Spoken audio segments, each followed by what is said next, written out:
This is Eve Eisenberg, and this is the CPC, the Community Preservation Committee on December 2nd. And this meeting is being recorded. We'll start with a quick roll call based on my screen. We've got Andrew Andrew Boardman, Planning Board Representative. and Nancy. Nancy Nelson, Historical Commission appointee. Thank you. Matt, Matt Boger, Concord Recreation appointee. Diane, Diane Proctor, Select Board appointee. Bill, Bill Kameza, Natural Resources Representative. Burton, Burton Flint, Select Board appointee. thank you. Ed, Edward Larner, a housing appointee. Jeff, Jeff Collins, Select Board appointee.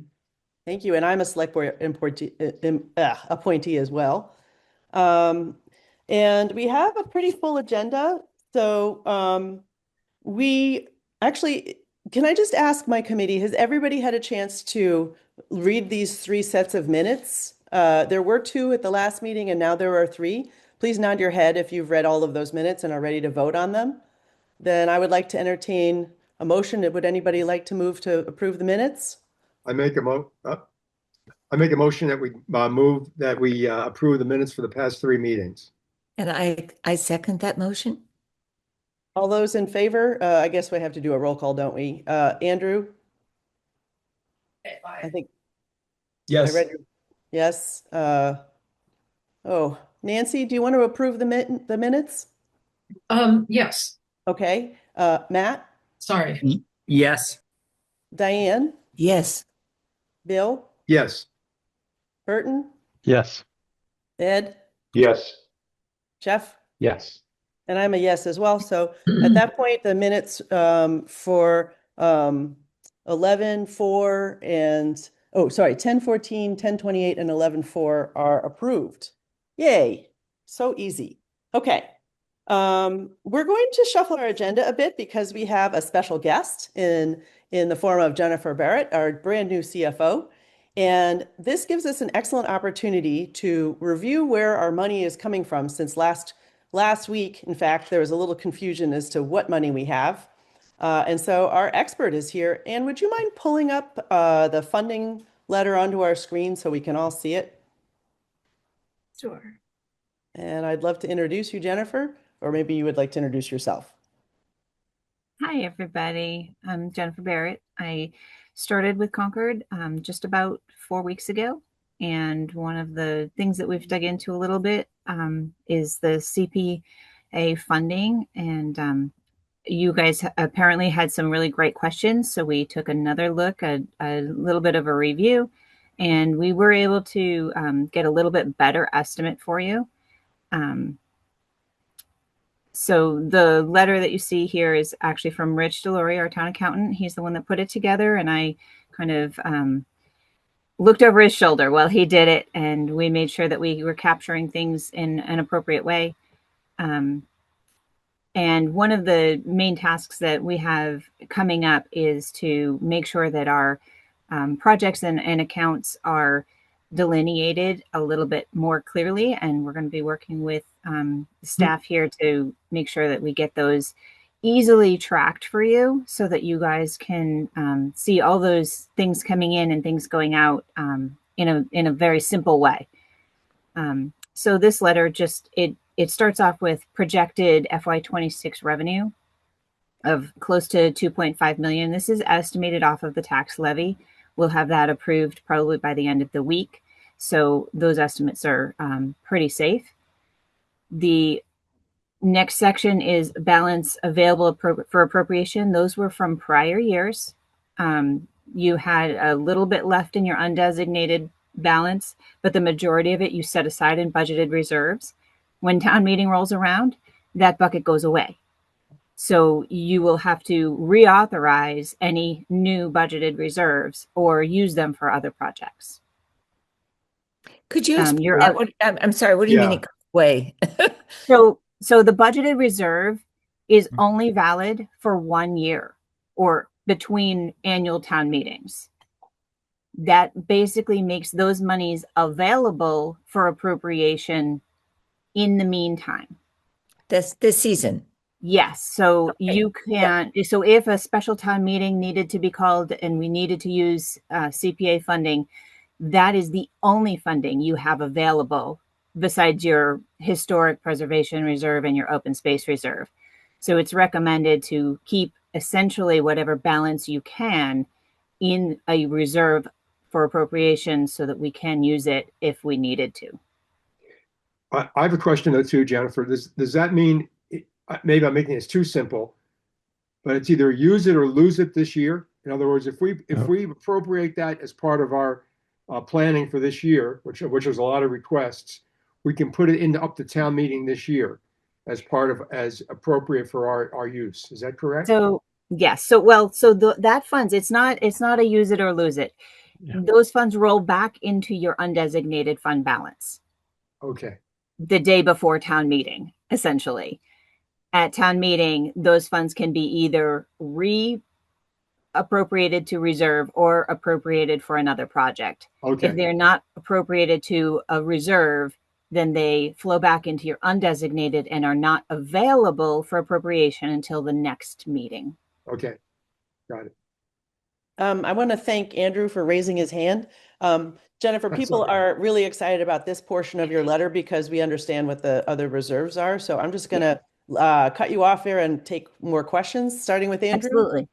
Yeah, no. So my question then is where items might come up out of cycle, they can only be paid for with the unbudgeted reserve. Is that what you're saying? No. So we.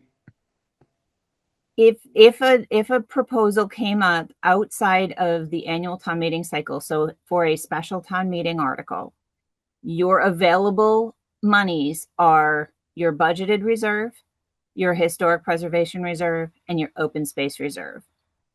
Those are the only funds that you have available if for some reason we called a special town meeting for January. That is not in the plan, but those are the monies that you have available if you need them in between annual town meetings. Okay. Diane? We do not need a special warrant to use those reserves. We just incorporate those monies into our, should we use them, into our warrant this year. Is that correct? Yes. So when you're putting together your kind of approved list, you can use any of those reserved funds, and you also have your new revenue. Thank you. So essentially, you have available for appropriation at annual town meeting approximately $4.4 million. Thank you. Burton? Thanks. Thank you. And Jennifer, this may be a legalistic question, but it may help us understand the difference between an undesignated reserve and a designated reserve. And so can you describe to us the difference if a project came up out of cycle that we didn't have time to get to town meeting on something, let's say a land acquisition? What would be the process to allocate designated reserves towards that versus an undesignated reserve? You have to have a town meeting appropriation. You cannot use any of these funds without a town meeting appropriation. And so what's then the difference between undesignated and designated in that case? So undesignated means it is basically sitting on your balance sheet and you can't use it until annual town meeting when the new cycle starts for the next fiscal year. So the elevator version of this is, as a bookkeeping matter, when we have leftover funds, we should put it into designated reserve, which means that could be accessible via a special town meeting. Otherwise, we've got to wait a year. Yes. Okay, thanks very much. So does that clarify things for folks, the difference between these monies? That this is something we didn't do until quite recently in creating these designated reserves, in part because we generally, this committee, didn't have large amounts of funds sitting around. We tended to spend most of our funds or put them into specific designated reserves for open space or for historic preservation. Recently, we have had some larger buckets, and there's this sort of other category that you can put things into that is a designated reserve, which is something that we could tap into, but still needs to go through a special town meeting process. All right. Okay, Yes. I have a question. And Burton, maybe it's just my computer, but you sound like a frog. You sound like a frog to me. Do I? All right, is I'm everyone else experiencing this? No? I am. Yeah. Do I sound like a frog? No. No. No. Okay, No. I'm gonna drop and come back in. So Anne, if you'll let me in a second, I'll be right back. Do I sound like a frog, everybody? No. No. Okay. Quick question, if you don't mind. This budgeted reserve, people are saying designated reserve and budgeted reserve. That's the same thing, right? Yes, it's a reserve set aside for any of your valid purposes. So the budgeted reserve could be used for open space, historic, housing, or recreation. Okay. I guess I was confused by this terminology because I understand the historic preservation reserve and the open space reserve, and we might, have, a housing reserve. I guess not, but those are our main buckets. And Yep. this budgeted reserve for $1.3 million is undesignated into those three buckets. So that's why I was confused as to whether, like, we didn't label it with one of our bucket categories, but it's still a designated reserve, but just for general designated budgeted reserve. Those were all the same words for the same $1.3 million, Yes. right? Okay. Yes. And then the prior year undesignated balance, that's just a pile of money that didn't make it into one of these reserves, correct? Correct. But we can use it this year, or we could if, by some miracle we have tons of money left over, we could roll that into a budgeted reserve too. Yes. Okay, It I can be understand. appropriated to a reserve or to a project in April. Matt? Yeah, it still has the rookie on this group. It sounds like we have a designated historic and housing reserve. Is there a recreation? Do we have a bucket for that? And if we have funds this year that we don't utilize, can we attribute it to one of those different categories? I believe your open space is also dual purpose for recreation. So it probably should be labeled open space / recreation. You are always able to separate those and have a specific recreation reserve, but the minimum for the combination is 10% of your annual revenues. So if you wanted to set some aside specifically for recreation, that is under the purview of the committee and town meeting, obviously. Well, this has been fantastic. Does anybody else have any questions for Jennifer? Yes, Keith? Thanks very much. Keith Bergman, Chair of the Concord Municipal Affordable Housing Trust.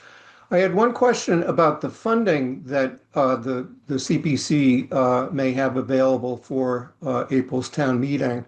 And it seems like, in addition to the amount that's in the town clerk's, the town accountant's memo, in the Excel spreadsheet that is in your packet, you have 1, 2, 3, 4, 5 columns where you identify sources of money. 4 of them add up to the number the CFO just said, for approximately 4.4 million. But there's also a column that says for potential rescinded Warner's Pond dredging funds, 482,000. And if memory serves, there was some discussion about whether those funds, which might be brought to town meeting as a funding source for an open space fund. So if that's the case, it would seem like you have $4.8 million to spend. So as those funds are currently designated, they're not here and available. We don't necessarily know that those are available for appropriation. Generally, what I would suggest is to return those funds back to your open space reserve and then appropriate them from there. It's a little bit cleaner on our side, rather than transferring monies between projects.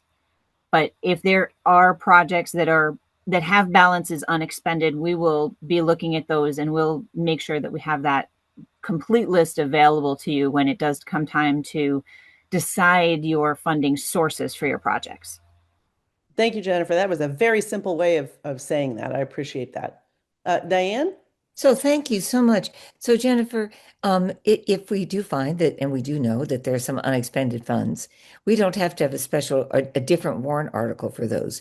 We can, working with you, move some of those funds that have not been used into our general usage this round, correct? Yes, we would put them back into the reserve allocation from where they were originally done, because we don't want to lose the original 10%. If we allocate funds in say 2022 and it was just 10% of the total for that particular use, we don't want to lose that that benchmark allocation. So I would always suggest putting it back into the reserve and then reappropriating it from there. Okay, thank you. Anne, would you mind stop sharing your screen, please? That's great. Okay. All right. I don't think we have any more questions for you, Jennifer. I just really, really appreciate that you were able to take some time out to come and explain this stuff to us. And I would like everyone to know that we have taken that memo that you just saw and incorporated it into the very bleeding latest spreadsheet that was in the current meeting documents. That's Anne's spreadsheet. So everything should all match each other now. We're not messing with different numbers anymore. And so thank you, Jennifer. I really appreciate your being here. You're welcome. Okay, so that was item number 3D, and we've already had our call to order and our minutes. So let's move on to our discussions. We have three final applications to deliberate on. And the first one on our agenda is the amenities building. And we received some, of course, it's always the last minute, we have new information.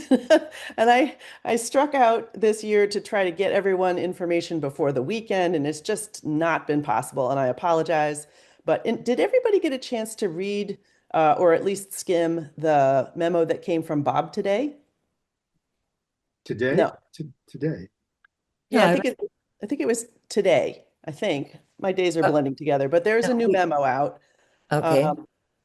And I was able to skim it, and really there's one important point on here that answers Diane's excellent question about the sewer connection and what they're doing about it. Let me think. I have this, unless you have it, Anne. I think I also have What's this. the date on the latest one?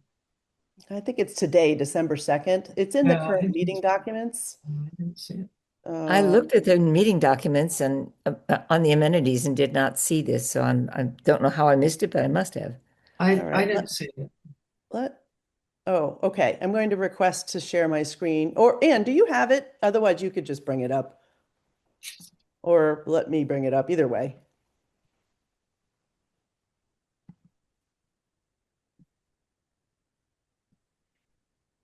Anne? Help. Sorry, I just allowed you to share. I was on mute. Oh, you did? Oh, okay. But I can bring it up. It will just take me a minute. Oh, all right. Either way, I should have been more clear. I'm sorry. You were very clear. You were terrific. All right. Anyway, this is a multi-page document that's a little hard to get through for me, speaking on my own behalf, but it's down here in the meeting documents. It's under, I think it's further. Yeah, there we go. Yeah. Here it is. Well, I didn't see it. This is a memo to the Public Works Commission, which is a group of, as you all know, of course, is a group of volunteers that deliberates similar projects the way we do, but only in terms of public works. And if we scroll down, there's a lot of information here about volume control and engineering. But then if we get down a little bit further, this piece about permitted usage, I think, is what they're going to be bringing and focusing on to the with their meeting, which is, I believe, on December 11th. That you can see this last little section here, as you will see from the data analysis below. CCHS average daily usage is approximately 12% of its permitted usage, well below the established permitted threshold. So from my layman's understanding of all of this, and I just got this today too. I just got it at the same time as everybody else and tried to read it as best I could.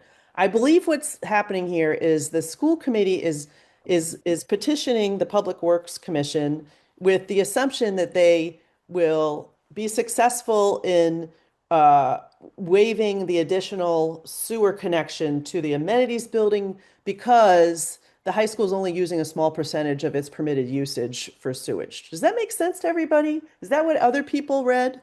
Yes. Maybe we don't need to share this anymore, but yeah, Jeff. That's exactly the way I read it. Even I had a Yes. conversation with a commission member.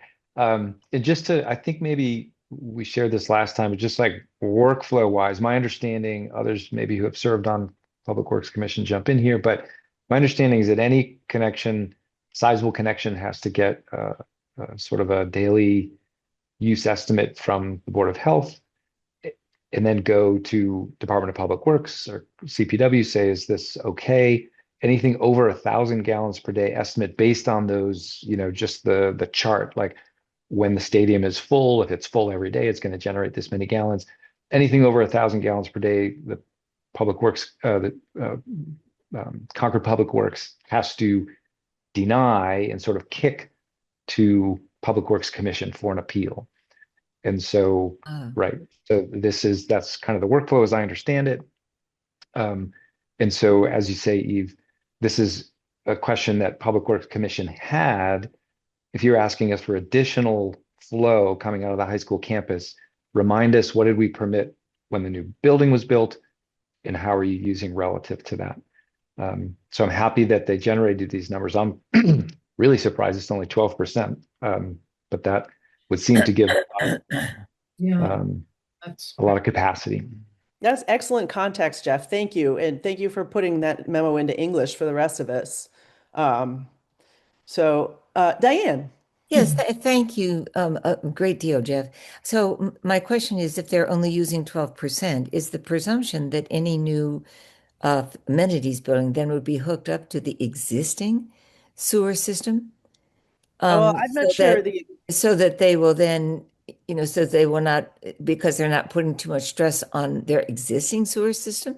I mean, I think we still have I mean, unless I'm misunderstanding, and I could be, but I feel like we still have the question as to whether there is a way to hook them up to a sewer system or create a sewer system for the amenities building. And has that question been answered yet? I don't think that they have really gotten into the granular details of the actual septic connections with, you know, the pipes and where any leach field additional connection or how they were be connecting it. But from my understanding that the septic, the sewer, talking to Alan on a totally different project, is it's a big numbers game. Like where they have capacity, they do these calculations and then they distribute the ability to use the sewer to different buildings and like residential categories, like commercial categories. And then it's a numbers game and you see who's using what and what you have left over. So the school itself is allowed a certain number flow, what Jeff said, and apparently they did some analysis with the engineers and decided they're only using a small portion of that. And so for numbers purposes, they get to have more usage in terms of adding an amenities building to the system, but I don't know that they've actually said exactly how they will connect the amenities building to the school. Burton, do you have more to help with that? Well, I would just say, Diane, it's one sewer system, right? It's the town sewer system.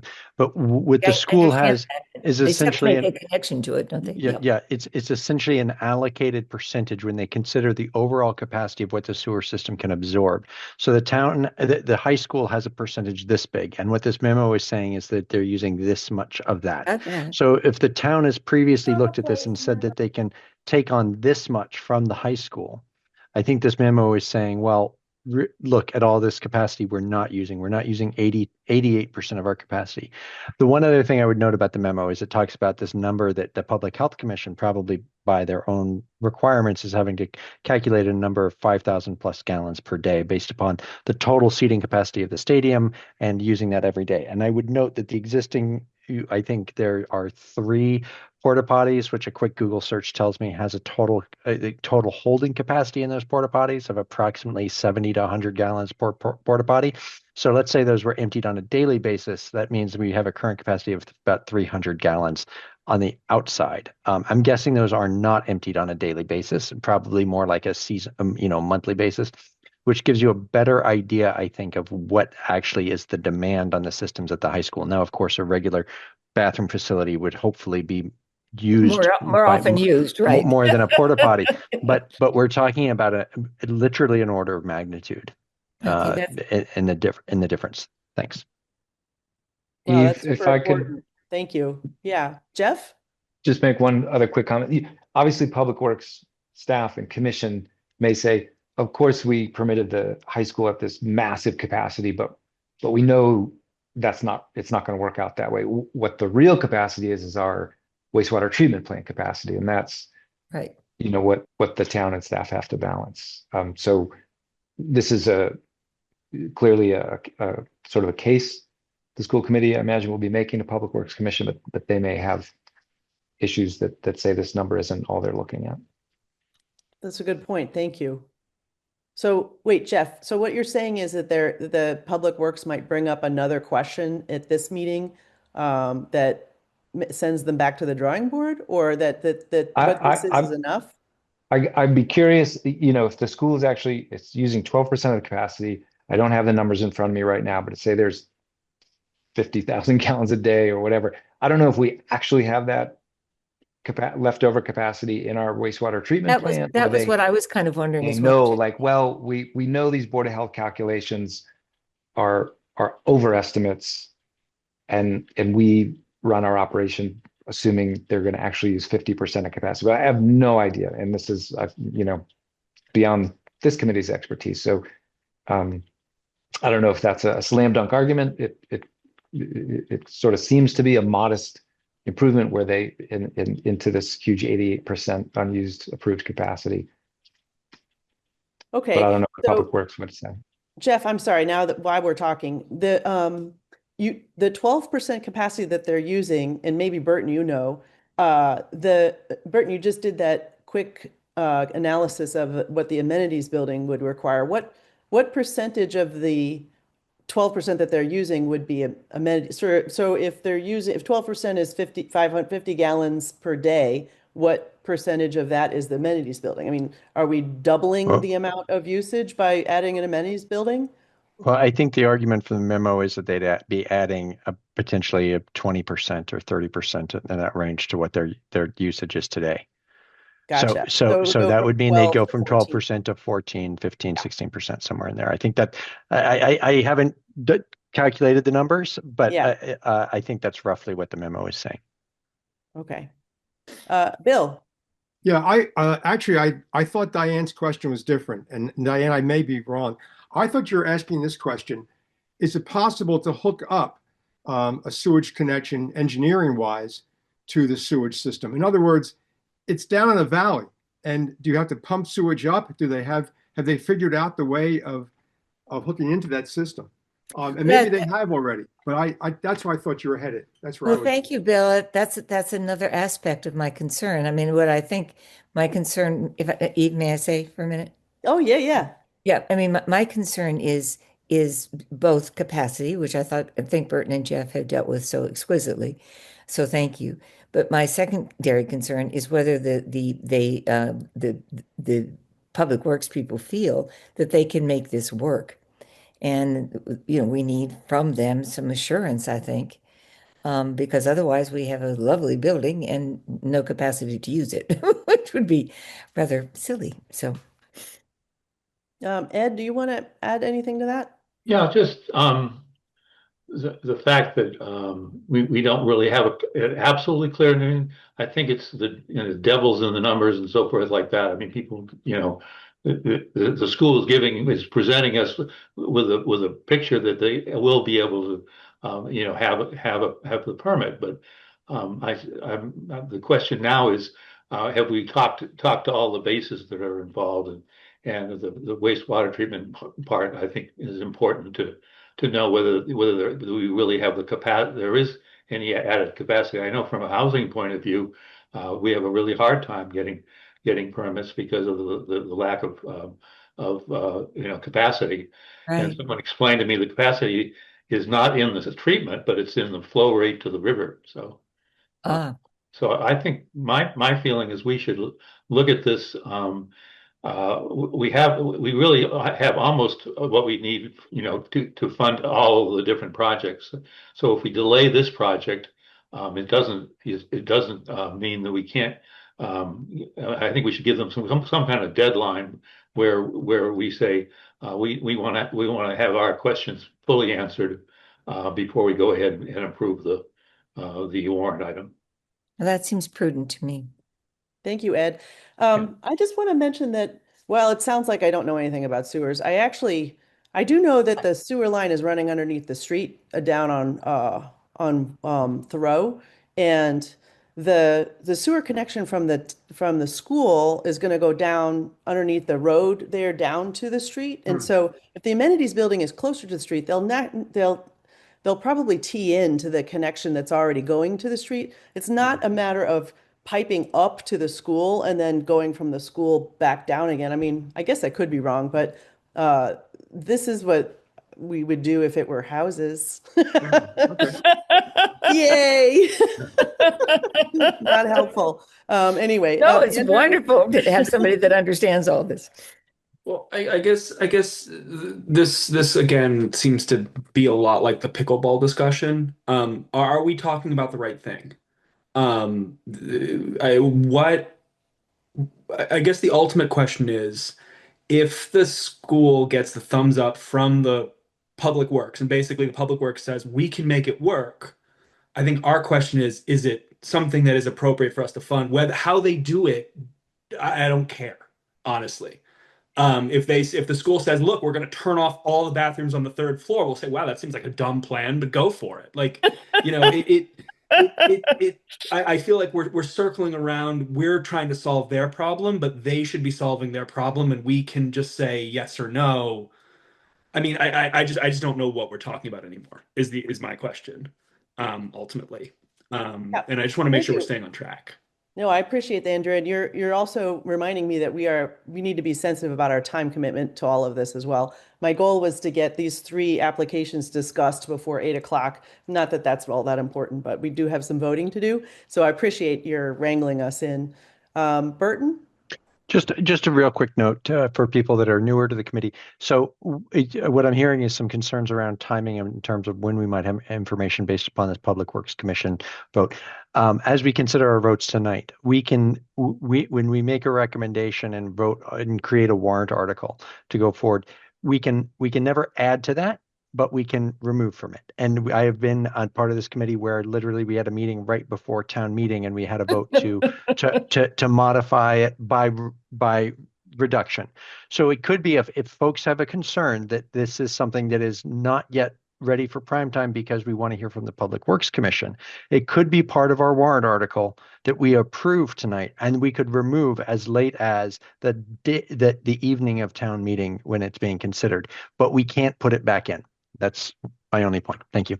Excellent point, Burton. Diane?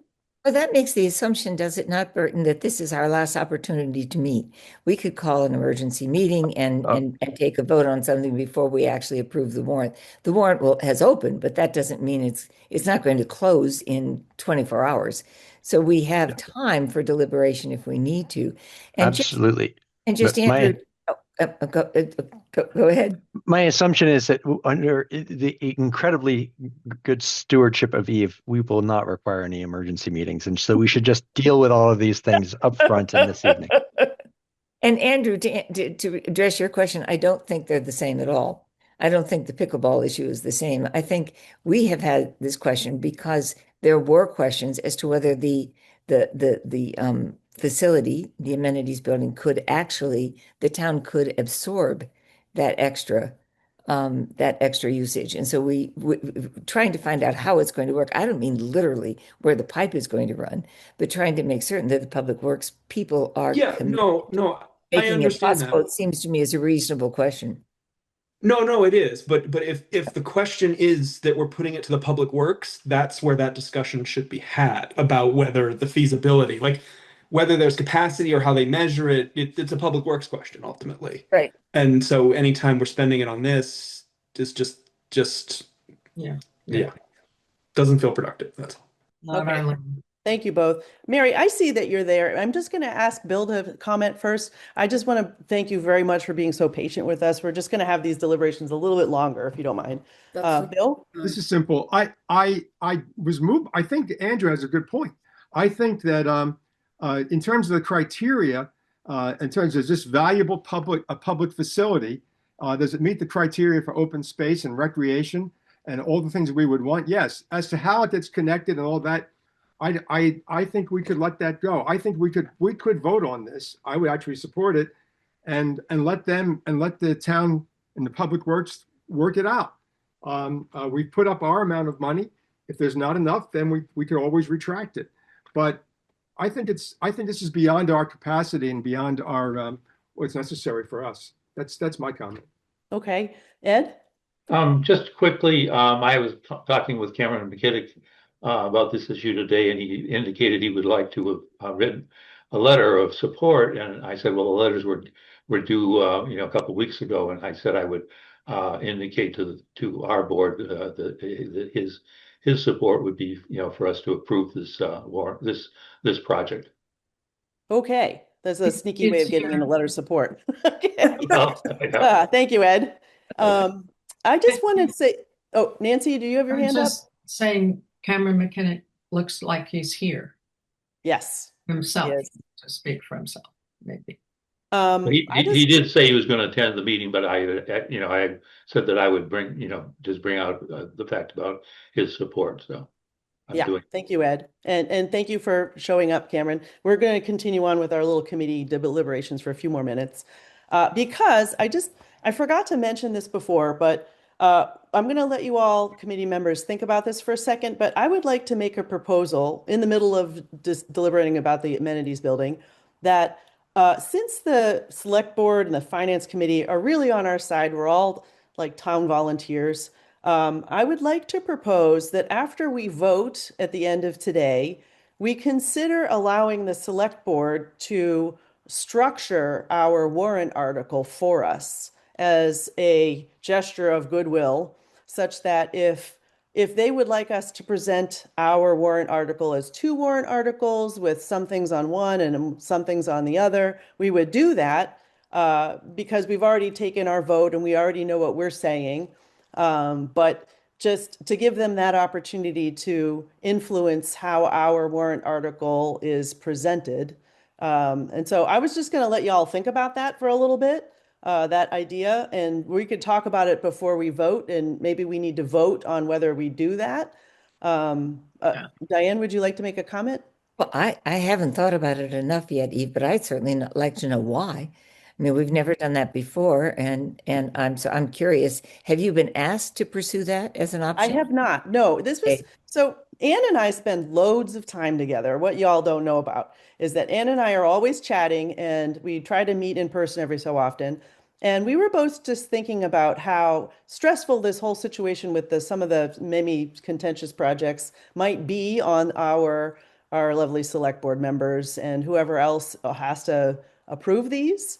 And so it was our idea, me and Ann, that this might be one way to allow them, like, I don't want to get into a situation where one of our items on our warrant article is suddenly yanked from us, or the presentation of it gets complicated somehow. So I was thinking about maybe this might be, I know we've never done this before, but it might be a good time since there's so much money involved and so much in the bridge about many of our projects to just offer that. And maybe it's not taken up. Maybe it all becomes one warrant article anyway. But anyway, it was just a thought. Okay. Yes. I'm still very unclear about why and what the benefit is, but we Okay. can talk about that as we go on. Well, for example, if they want they want the amenity building to be in a different warrant article that could get voted on separately by town meeting, then we would do that. But Because isn't- because we're still representing our votes as a committee, our recommendations are still whatever they are. And this is all, of course, assuming that we haven't even voted yet. So maybe this is totally premature. I But think it is. I think it is, Eve. I think I just let yeah. this drop for now. Okay, let's let that drop for now. Yeah. Mary still wants to speak, right? Let's Yeah, let's back to the marinate on it amenities and move on. building and talking about the amenities building. Mary. Thank you, Eve, for letting me talk. I want to go back to make a comment about the amenities building and some of the questions you're bringing up about, is there capacity at all in our wastewater system, which we know is very, very limited. We're at our limit now, actually.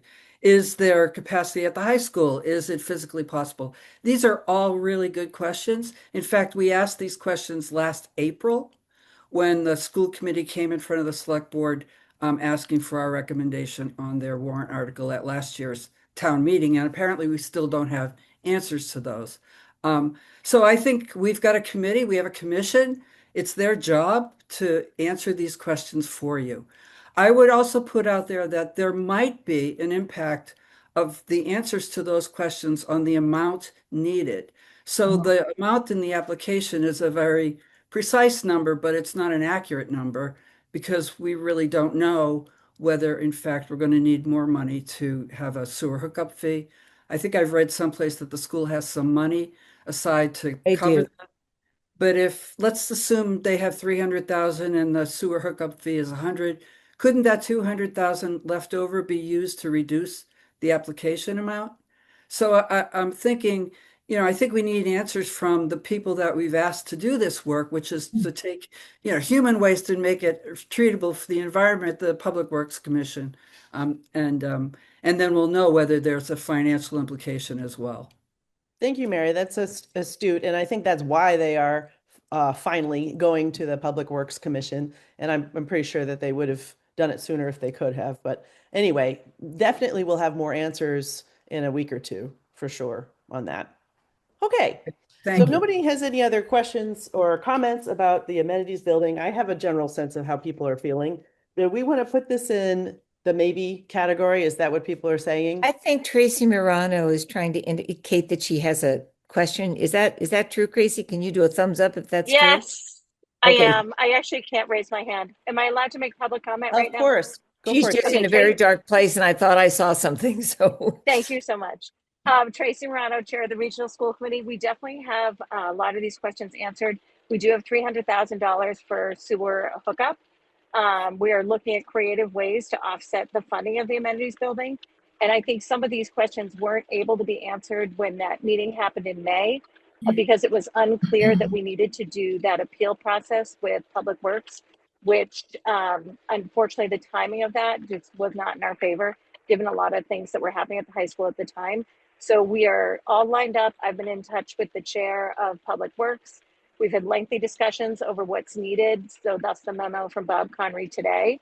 So I think that you'll have all of these questions answered after we do the Public Works appeal, and they just moved their meeting on us to December 11th. So I guess my hope was, I was hoping to listen tonight. I thought that there was going to be a vote taken regardless of all the sewer, because that's kind of aside to what you do on the CPC, but I just wanted to chime in on that. If you have any questions, I'm happy to answer them. Okay, thank you, Tracy. I appreciate that. I think we are intending to try to take a vote on all of our applications today, but I want my committee to understand that if anybody feels rushed or unhappy for any reason or uncomfortable, we can always postpone. We're not going to let anybody push us into voting if somebody is uncomfortable on our committee, okay? So people should be comfortable, but having said that, I'm going to try to get us all to vote on all of this stuff. All right. Now, moving on, let's go to the Regional Housing Services Office, the RHSO. Does anybody not understand what this is? Because I thought that the presentation, Alyssa's presentation, was pretty clear, and we pretty much fund this every year. Yeah. And so I think if nobody has any like big things to say about that, we will probably put this in a positive pile. Yeah. Nobody has any comment. Great. And then lastly, we have our Keith and our housing production. Wait, why is that the housing production plan? That's not right. Sorry. Oh. The housing trust. There we go. Yes, our housing trust. And I first want to say that I'm sure Keith feels like he's been jerked all over the place over the past couple of weeks because we've been playing with what buckets to put money in. And it's just been an exercise. And I want to tell Keith that I appreciate him for being patient all of this time and waiting until we had a chance to deliberate on this. But that, you know, we are kind of fairly new at putting all of our money for one whole category into one bucket. And I'm sure for future committees might be faced with the potential to have one or two really huge projects that they might have a big impact on the town and not know what to do with the general buckets that we have to have, or like the conservation fund or the housing trust fund and stuff like that. So thank you for your patience, Keith. And having said that, we now have an opportunity to review Keith's memo of what great work the Housing Trust has done this year. Did everybody get a chance to read Keith's memo? It's been on our meeting. Okay. Ed, would you like to walk us through this memo and we can see what great work Keith has been doing with the Housing Trust this year? And actually, I think the memo is about many years of work.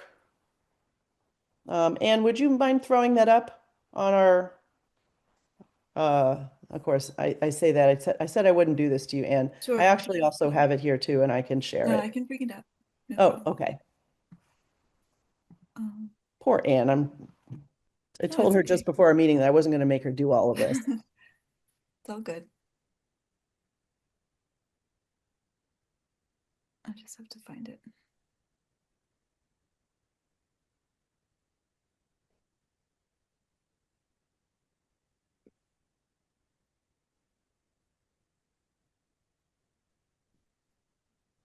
I think, Diane, you mentioned last week that we should review all of this, and I'm glad to do it.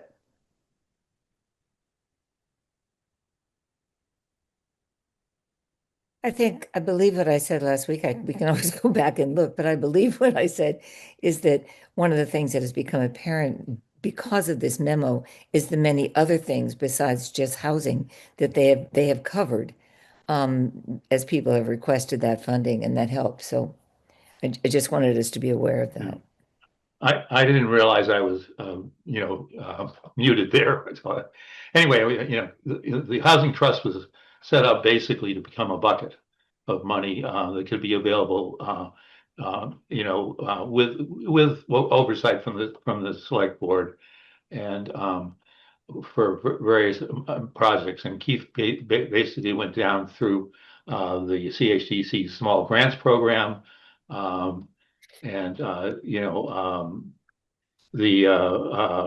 housing production plan, and the Everett Garden sprinklers programs, which would have been on the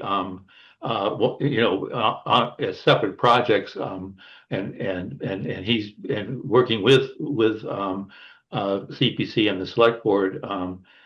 We decided that the trust would just go ahead and fund these, so it was taking off three projects that would have impacted the balance when we thought we were only going to have at most $3 million available. So that was the change in the fund in the trust fund that occurred this year.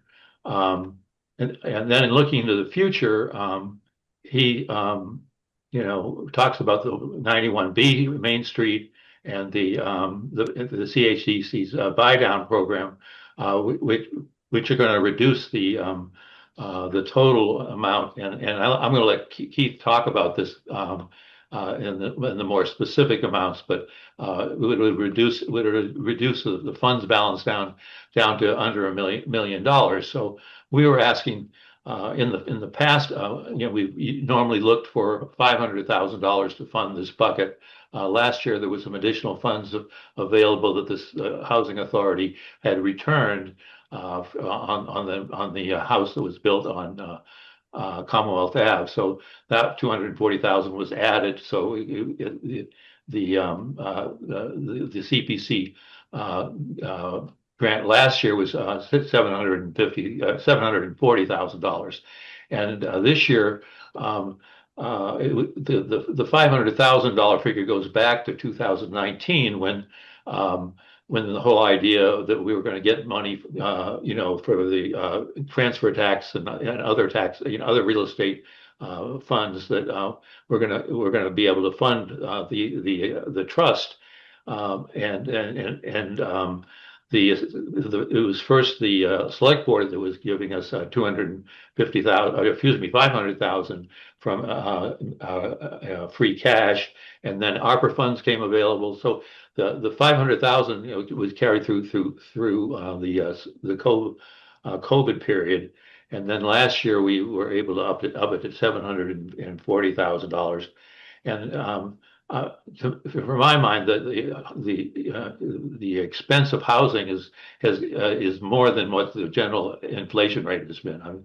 I think people are talking about 40% inflation on housing in the last 5 years. So my argument is that this amount is that we're asking is similar to what the buying power was in 2019 when we were getting money from various sources, and now CPC is the only source that is available. So I think Keith probably be better for answering questions on this. Yeah, well, Ed, thank you for summarizing that. I'm just going to point out that you're on my committee today. But Anne, would you mind clicking back on your CPC current meeting documents tab and click on the budget item that's right below that, the fund balance? Because I think most of what Ed was talking about is on the second page of this worksheet. If you'll scroll down, this is a super useful chart that Keith made and circulated during the housing roundtable that I went to. Does everybody see that? Did everybody get a chance to look at this? Because this is fabulous. Yep. It was very helpful.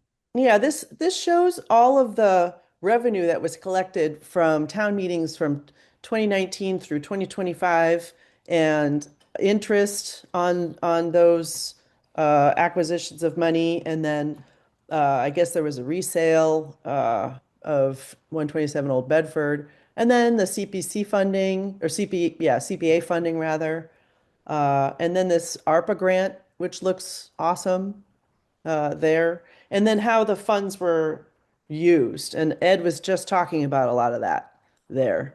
The buy down program, small grant program, and CDHC buy down and stuff like that. So this is super useful. And I know in the previous memo that was just up, that uncommitted balance of 2.4 million, there are already thoughts about where that might go. Right, it's right there on the 91B Main Street buy down. And anyway, there's lots of giant plans in the works. So, and Eve, can you just frame this, considering this memo in the context of our voting for this current article? Is this presented as essentially background on how prior funding has been done, or how should we be thinking about this in the context of the current request? Yeah, excellent point, Burton. I thought that we wanted to give Keith a chance to show what this, because this is a unique situation where one of our entire categories is taken up by a trust bucket, to show how he's been using the funds. But there's not really an opportunity for us to approve housing projects outside the trust, as far as I can tell. So basically, this is it. And I guess instead of deciding whether or not these projects are fitting with the CPC or the CPA, rather the Act, we get to just see that that future expenditures are ongoing, so that our money is not just sitting there forever, since the CPC money seems to be the only funding that the trust is getting right now. Now, we Right. had talked about topping off a number with the conservation fund, and we could make that a discussion going forward if we want to, not make the number jump to different numbers each year. That's a conversation we could have. But how we handle funding the trust going forward is probably not a discussion for this time. We're just sort of like reviewing his request at this point. Right. Anyway, does that answer your question? It does. And if I could just take a few seconds to sort of make a general comment then on that, over time, as we've considered the allocation to the trust, as you mentioned, we don't have another way to fund housing projects, and it's because the trust has essentially absorbed that. I mean, we used to fund individual housing projects, and in my mind, when I consider the trust funding versus the way we used to do things, it's always a balancing of should we delegate our authority as a committee in deciding between particular projects to the trust. There are advantages and disadvantages, and I go back and forth. The advantage is the trust has the funds they have there, and they have the current expertise, which is superb to consider projects and look at them and make funding decisions out of cycle, versus us having sort of our obligations as a committee to consider these things. So as people look at this really helpful information that Keith's put together, think about that. What do you feel better about? The second thing, and you just touched on it, is when we look at this documentation that we've gotten, it's a great example of what kind of documentation would we want to see as a committee if we were to take a chunk of money, and now I'm talking about the not land conservation, the conservation fund. What would we expect in return to sort of be able to track how that money was being spent? So we can look at these numbers from that Keith has provided and say this is where the funding has gone, versus and there's a lot of structure around it, right? Around how the trust is doing things versus what would we have in the conservation fund. So as we think forward to that vote, what would our expectations be there if we make the decision to delegate? Just framing the question. Thanks. Thank you, Burton. And I also want to point out that I am not 100% unclear. I'm not 100% clear whether the CPC's hands are tied at funding at the level of request each year, because it's kind of a slushy bucket to me. It's not a precise project that we're funding. Whereas all of other applications get real granular. We require people to be real granular about what they're spending their money on. So I would like to think in my own little fantasy world that if something really huge came along, that we would, obviously fund the housing bucket at the minimum, but that makes Keith's budgeting crazy making for the year if he can't count on a certain level of funds. So there's further discussion, I think, in how the CPC funds the housing trust to make everybody's life easier, but also not tie the hands of the committee if we end up having something really cool that we could do, but we can't do it because we're funding at whatever large level is coming at us. Not to say that housing isn't important. Just a personal note, the whole reason I joined this CPC committee was so that I could help fund housing projects, and we don't do that anymore. So housing couldn't be more important to me personally. But anyway, Diane. Well, I'm so glad to hear that. And Burton has in fact framed a very important question, because there were times when we gave the trust fund, and incidentally, it's not Keith's fund and how he's spending it. Thank you. He has a whole committee with him that makes these adjudications. And so I think we should speak of Keith's committee, and that's a semantical issue. But I mean, just in case anybody listening thinks Keith sits around and just decides what to do, there is a whole underpinning, which is why we spoke about the Natural Resources Fund, about having an entire underpinning that the Housing Trust Fund has, doesn't it? So we did make a decision several years ago, maybe 2 years ago, to stop doing individual requests from the Housing Authority, and instead bundle all of those requests together in one swell swoop. And that was really that was a decision, and it did mean losing control of how a trust fund spends its money. And I think that's something we all need to since not everybody on this committee was part of that deliberations, Burton has articulated that, I think, beautifully. The second thing is that the amount being asked for this time is a particularly large amount. And if we run into, when we sit down and figure out the aggregate amount of money we have to give to various projects, if we find that we don't have quite enough, it seems to me that some decrease in that aggregate amount would not be ruinous for the Housing Trust Fund. So, I mean, I just hope we keep remembering that that was a particularly large, and I believe I heard Keith say that because we have so much money this year, well, we thought we had a lot of money, but once we start figuring out what we really do have and don't have, it may be that we have to go back and just look at that a little bit. So that's it. So thank you. Oh, Diane, you're so well spoken. I love it. Thank you so much. Ed? Yeah, just about the control of projects and how it goes back and forth. I mean, the founding of the trust, it has really changed, and having the roundtable to discuss these things for the trust has really made a big difference. I use as an example the Assabet Ridge project, which included open space of 6 acres of land and in a 7-acre plot where we're currently quickly building with Habitat for Humanity 3 houses that'll be on the state housing inventory. I mean, it's like we see the Housing Trust as, from my point of being on the housing board, as a way to get consensus of the how all the housing groups in town and people like Eve who want to be involved increasing the housing as a chance at the round table to say to Keith, can we do this? Should we be doing this? And Keith is really a great manager of this whole program. So I think that we have always been able to get funding from the CPC, and I think that we hopefully will be honest in what we think is needed.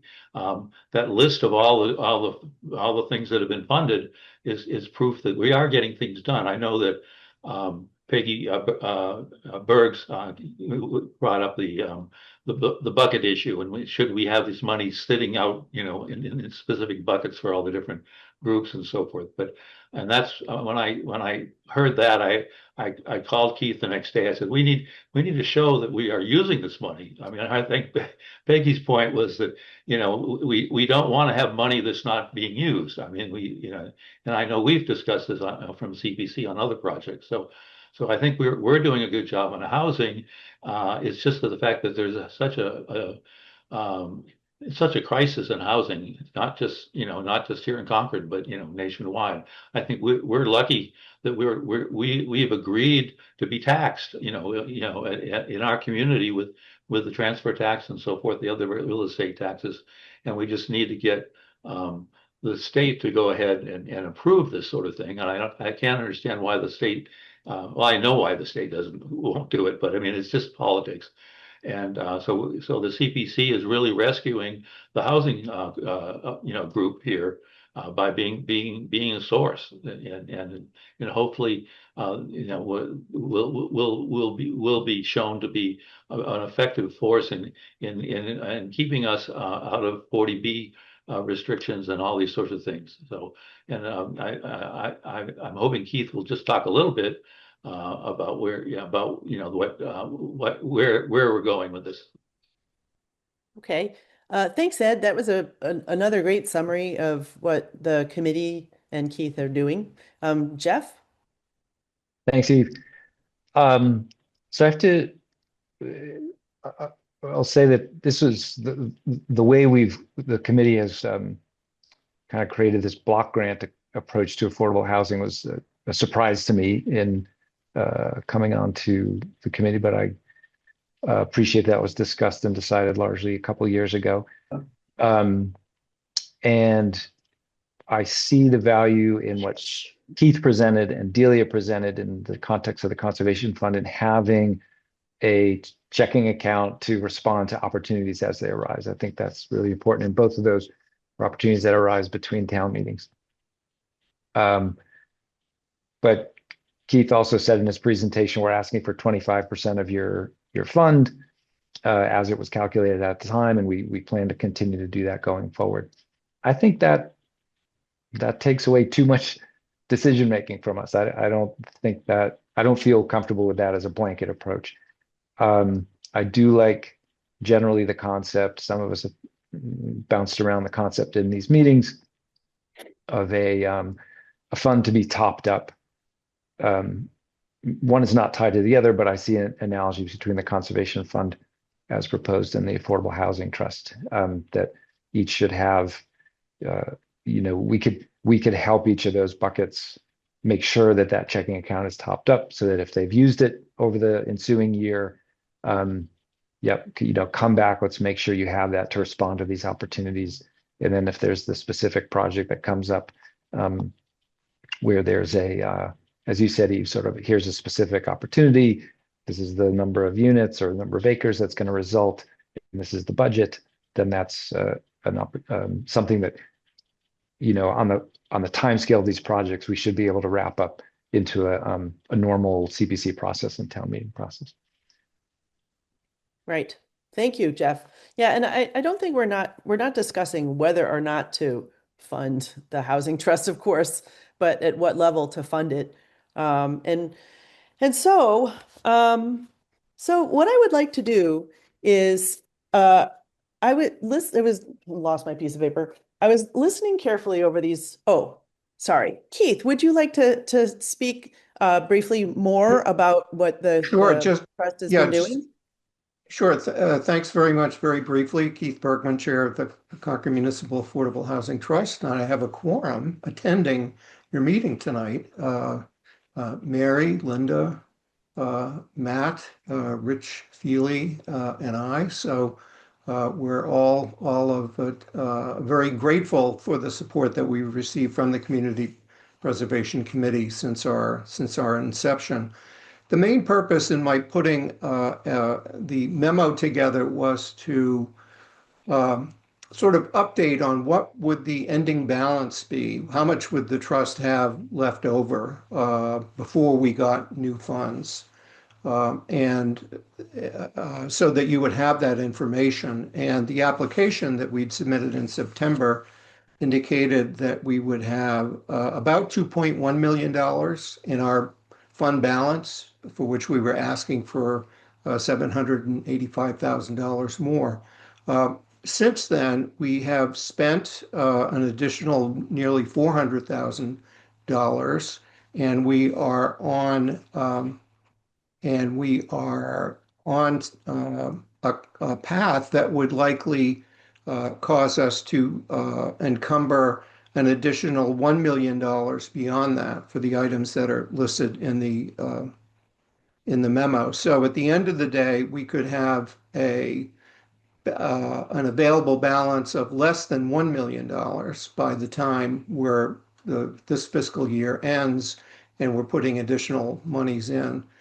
That figure seemed just a little too close for comfort of how much could we do? We certainly couldn't do a lot if we only had $1 million. But so we would be grateful for as much more as you can give. We're already over the idea. We had asked for 25% of what you had available. I guess I take some comfort in seeing that of the applications you have in front of you, housing only accounts for 16% of those funding. 51% is recreation, 21% is open space, 16% housing, and 10% historic.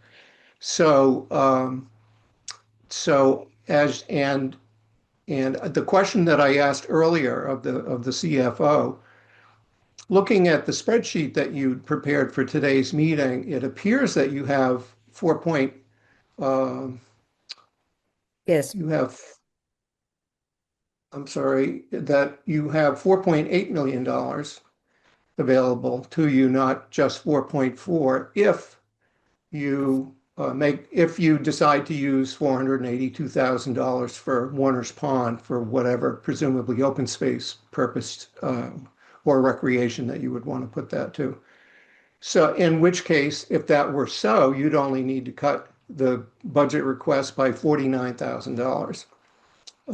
So important information for you to have as you continue your deliberations. We're trying as hard as we can to spend the funds that the town has granted us to create and support affordable housing, and would therefore greatly appreciate, since you are our only funding source for fund, there's no free cash that's available to us.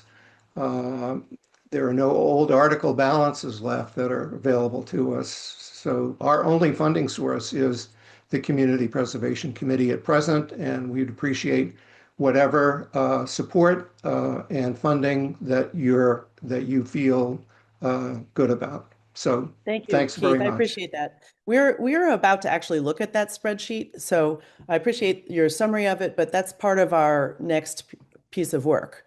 So we'll have that up in a second, which was a hint to Anne to get that up in a second. But anyway, Bill, did you want to make a comment on housing? Yes, two things. One, on Keith's comment, yeah, it has to do with the spreadsheet. Keith, some of the numbers you mentioned are in our open space reserve fund and historic reserve funds. I don't think you should put that into that would give us up to the 4.9 million.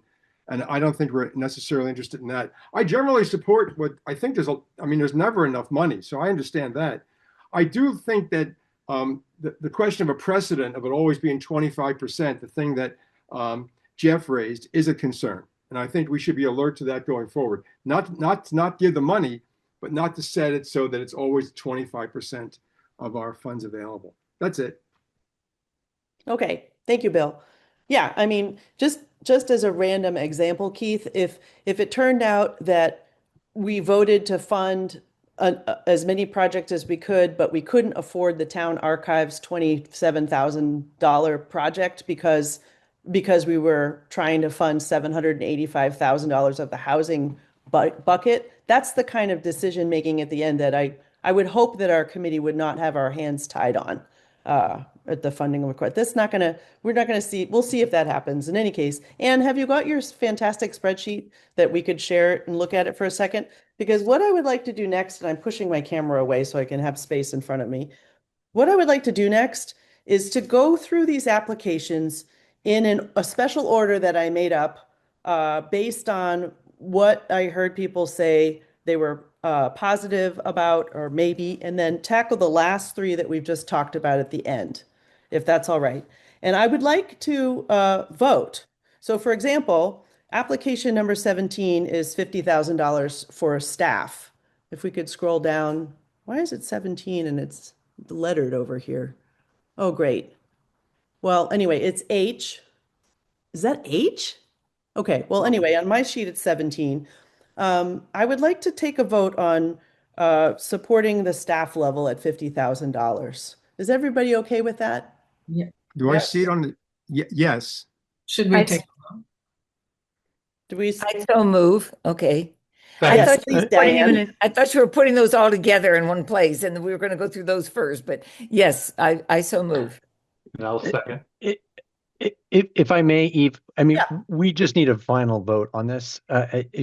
We don't need to do a formal vote on each item. Maybe if people could raise their hand and say if they object, we'll get through the items love more that. quickly Okay. than doing a If formal no- vote. That's Does the more anybody expedient way to object? do it. Does anybody object to the staff funding at 50,000? No. No. I don't see anybody, so we're going to say everyone says yes and it passes, and we'll move that number over. Okay.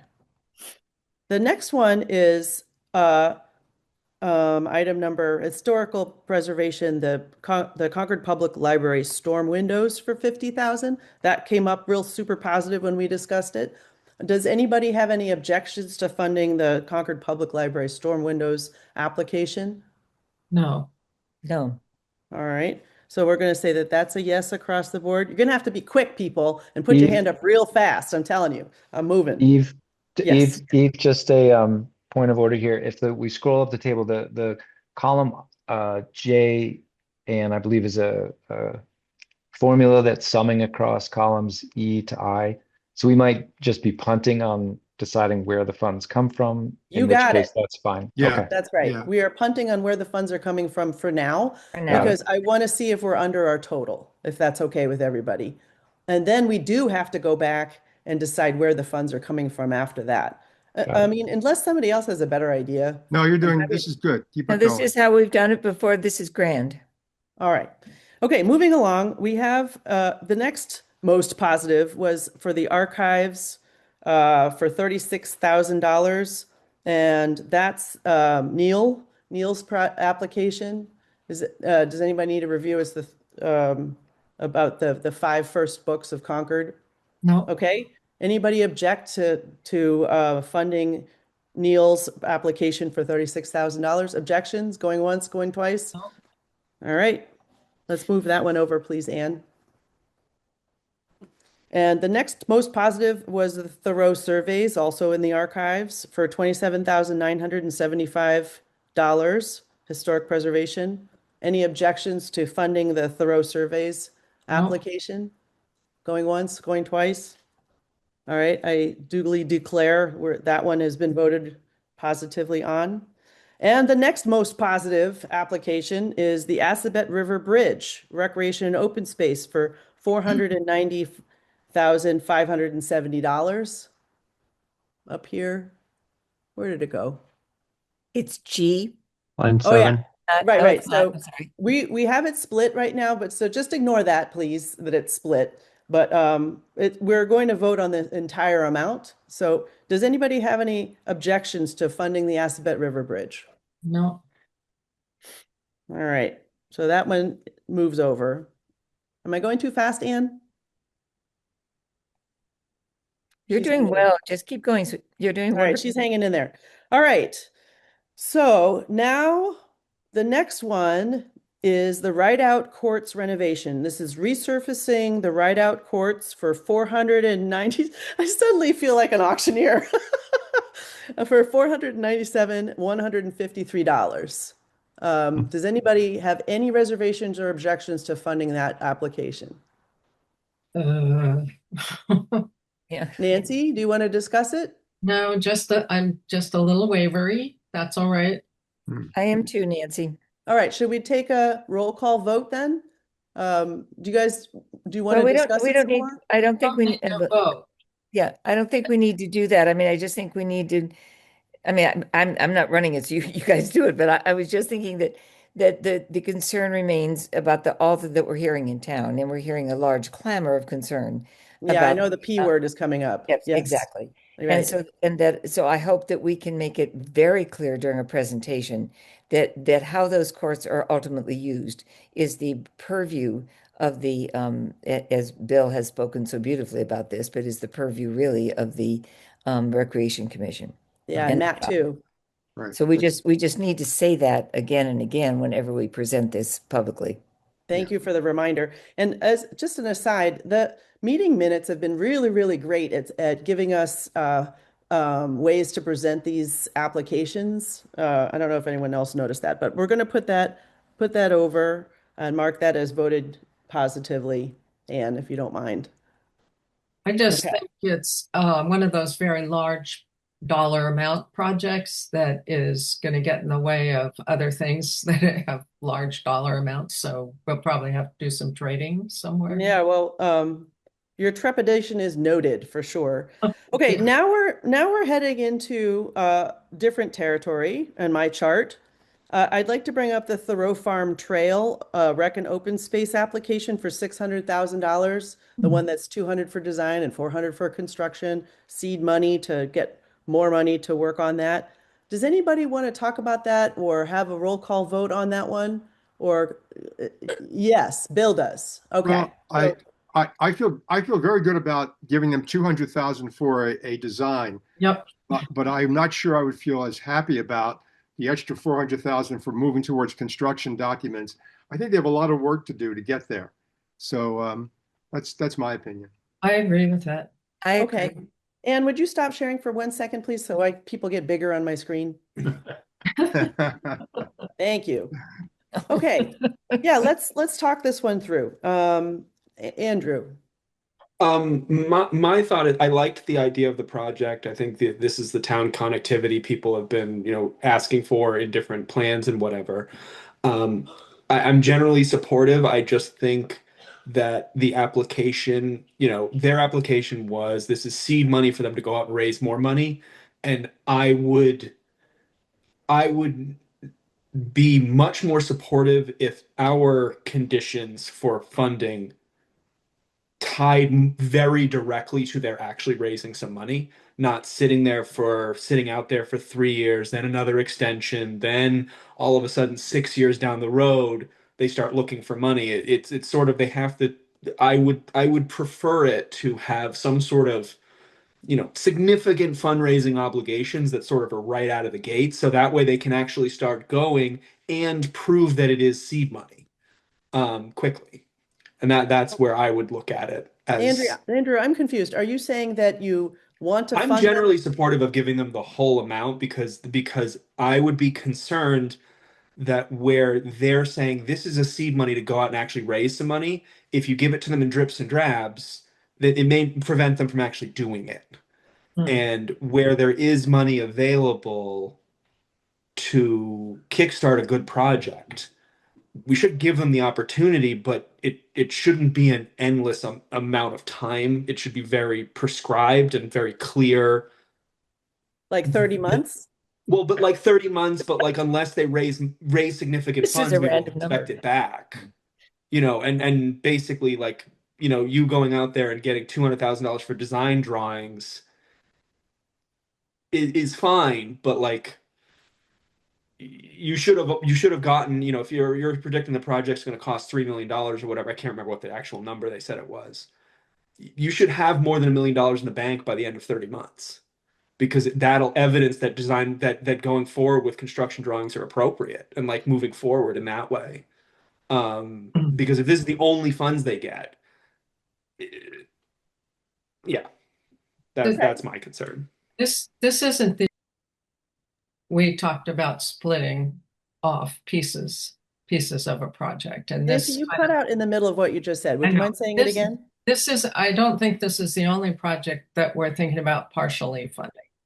So that's just something to remember. And the other thing about this is somebody quoted page number on this, but the environmental impact of going through a wetland and how they're going to do it has not been addressed at all and could be extremely limiting or expensive.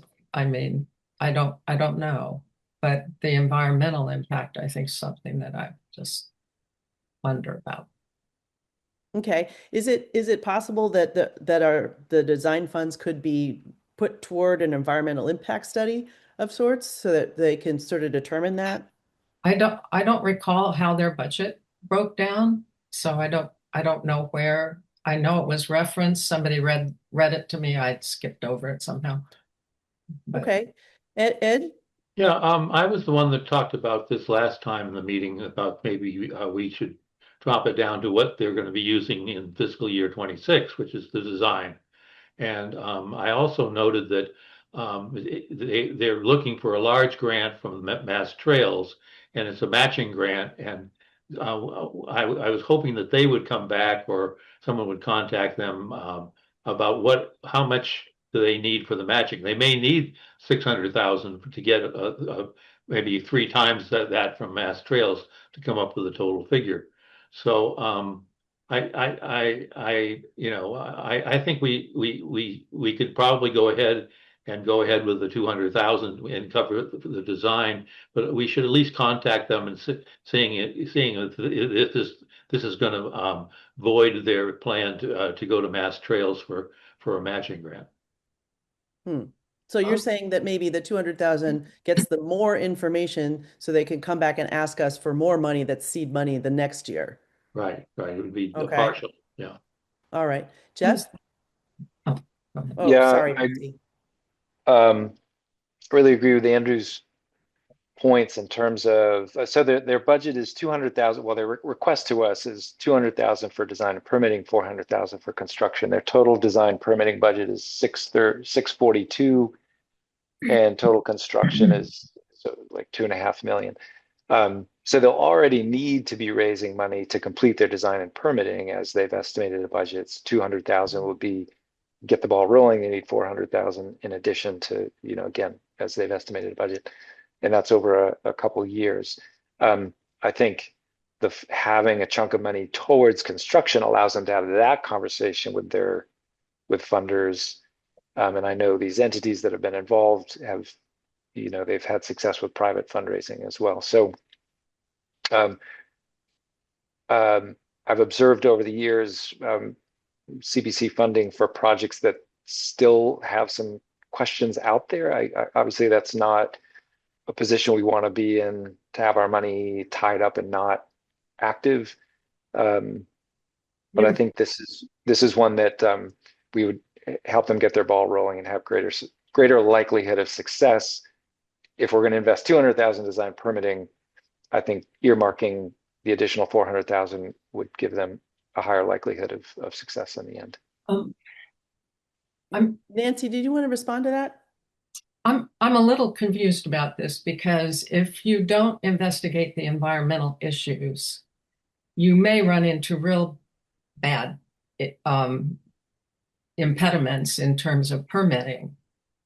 So I don't know that they are thinking about including any kind of environmental review in, the design. I mean, usually that is one of the first things you would be looking at if you were going to put a big boardwalk across a huge wetland, really. Yeah. And the only other question I always had about this project was how many people were actually going to use it. Okay. And I don't know that. I think their letters of support were from a couple of people who said they wanted to use it. But anyway, Bill? Well, I think I don't want to repeat this, but I do agree. I think the environmental piece is significant. They have to go through that first. I think 200,000 for that design and for the permitting is really important. And frankly, as an old fundraiser, and I know other people have done it, they need a design to go out and do fundraising, and they can get that with the 200,000, a good basic design to start them. But that's my opinion. Thank you. Burton? Yep. I would just add, I would support giving them the funding for the full request. And I think a great deal of thought has been put into this.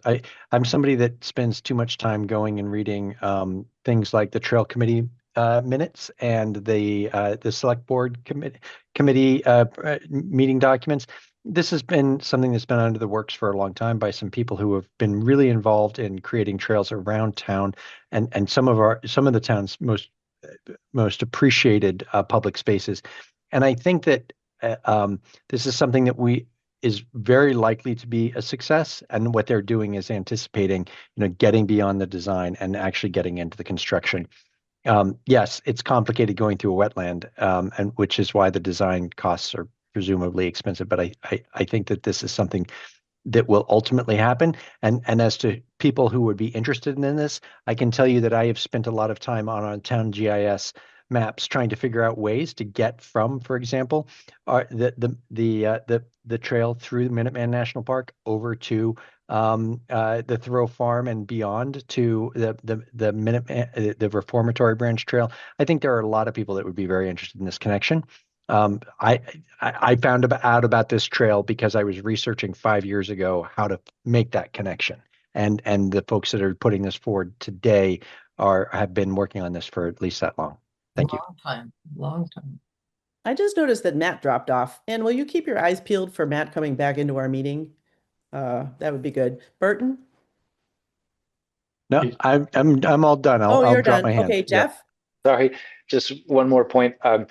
Nancy, to your point of environmental assessment, I think that would be an input to the permitting process, to the local permitting process, or what's out there. Are you avoiding, minimizing, mitigating any environmental impacts? That can be very expensive. And that's why I think, yeah, And they you're looking budgeted at 600,000. You're looking at 200,000 for design, and that includes a lot. No, that's the allocation of the CPC ask, but they budget Right. almost Okay. 650,000 for Right. design and permitting. Sorry, that's my mistake. Yeah. All right. Ed? Yeah, the proposal had 3 actual routes. So obviously that's going to be part of the design is making the decision of which is the least invasive or, ecologically sounder, thing. So I think it's part of the design. So if we can get them to the design phase, I think that's where it stands right now. That should happen. Yeah. Okay, so I have heard a lot of people say that they want to split or reduce the funding on this application. Oh, good, Matt's back. Matt, I'm going to let you log back on again because I think what I would like to do, I've heard a lot of people say they want to split or reduce the amount of funding for this application. So I would like to see if people are still feeling that way by a raise of hands, and then we can vote on whether to split this up, if we want to split it or not, if enough people really want to split it. And people who still want to reduce or split up the funding, can you raise your hand, please? Matt, are you there? Oh, no. Okay, just Bill. Oh, and just me? Nancy. Bill and Nancy and Ed. And Ed. And Ed, Bill, Nancy, and Ed. Nancy and Ed. Okay. What am I going to do about Matt? Okay. In that case, let's vote on whether or not we are going to split this, and then we can decide what to split it if that passes, or move on with another vote, unless somebody else has something else that they want to do. You could just put it away until we know more what the totals are going to look like a little bit, and there's more. I agree with Nancy. I think that's good because I could see us, leaning more money in there if we have it left. Eve, I think in the past we've sort of had 3 buckets, one of which is like no questions asked, we all support it. One of which is an awful lot of us are against, and then there's the one in the middle, the ones in the middle that sometimes comes down to horse trading when we've got a limit. And I would put this in the horse trading. Yeah. Okay. That's kind of what I was trying to say. Excellent. All right. Well, horse trading. Horse trading. Yeah. All right. We could put a pin in this for a minute. I fear for the future of this meeting, but given that, if it pleases everybody, I would just like to go to RHSO, the housing for $39,000 real quick, and see if we can move that over. Does anybody have any objections to that? No. Okay. And you don't have to show us your. Oh, okay. That's fine. Let's move the $39,000 over. And then, would you mind showing us what the total is so far? Oh, that's a good one. $1,190,000. So we have a little ways to go, and we have some bigger applications coming. Okay. Okay, please stop sharing. I have a pile of babies here, so let me take a different tactic really quick. And let's move to the Concord Art Garden, the recreation open space for $50,605. Does anybody want to discuss this some more? Or I think I might do a roll call vote for this one. No, nobody wants. I mean, Nobody I think wants you to could discuss just do it? a hand vote, Eve, on this one. All right, hand vote then. Who votes yes to fund $50,605 for the Concord Art Garden? Okay. Does anybody abstain?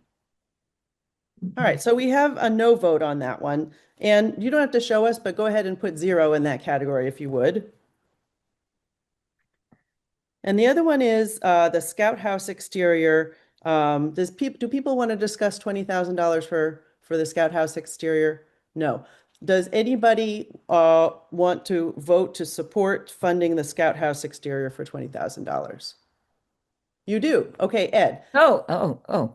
Ed, would you like to discuss this some more first? Well, Is that what you'd like to make I a think our comment? discussion last time was that it's so cheap to get this place built for $20,000 that why not let them give them $20,000 and see if they can do it. So see if they can do what, Ed? paint the Scout House. No. Well, I believe the discussion has been that painting, because of what happened last year anyway with the Concord players, that painting alone is maintenance and not really, we're not really allowed to fund pure maintenance. Does anybody else want to make a comment on that, or am I misrepresenting? Yes, go ahead, Burton. Like, yes, the comment I would make, and it's in part in response to Ed, but also just generally, since we're about to vote this down, is I think supporting the Scout House is a fantastic thing for this committee. I think this Scout House is a tremendous asset to the town, and we should find ways to support it. Unfortunately, I think the law doesn't allow us to support this request for painting, because this is essentially maintenance, and CPA specifically prohibits that. If they came back with a application in future years that included painting plus restoration of the building envelope, I might not be on the committee. I believe this is my last year. I lose track, but I would hope that the committee in the future would support it. It's that we were so proud to look at the floor that we were able to replace in that building, and we know that there's a lot of nonprofit groups that come to us and get some funding and have some marginal amount of town-wide use.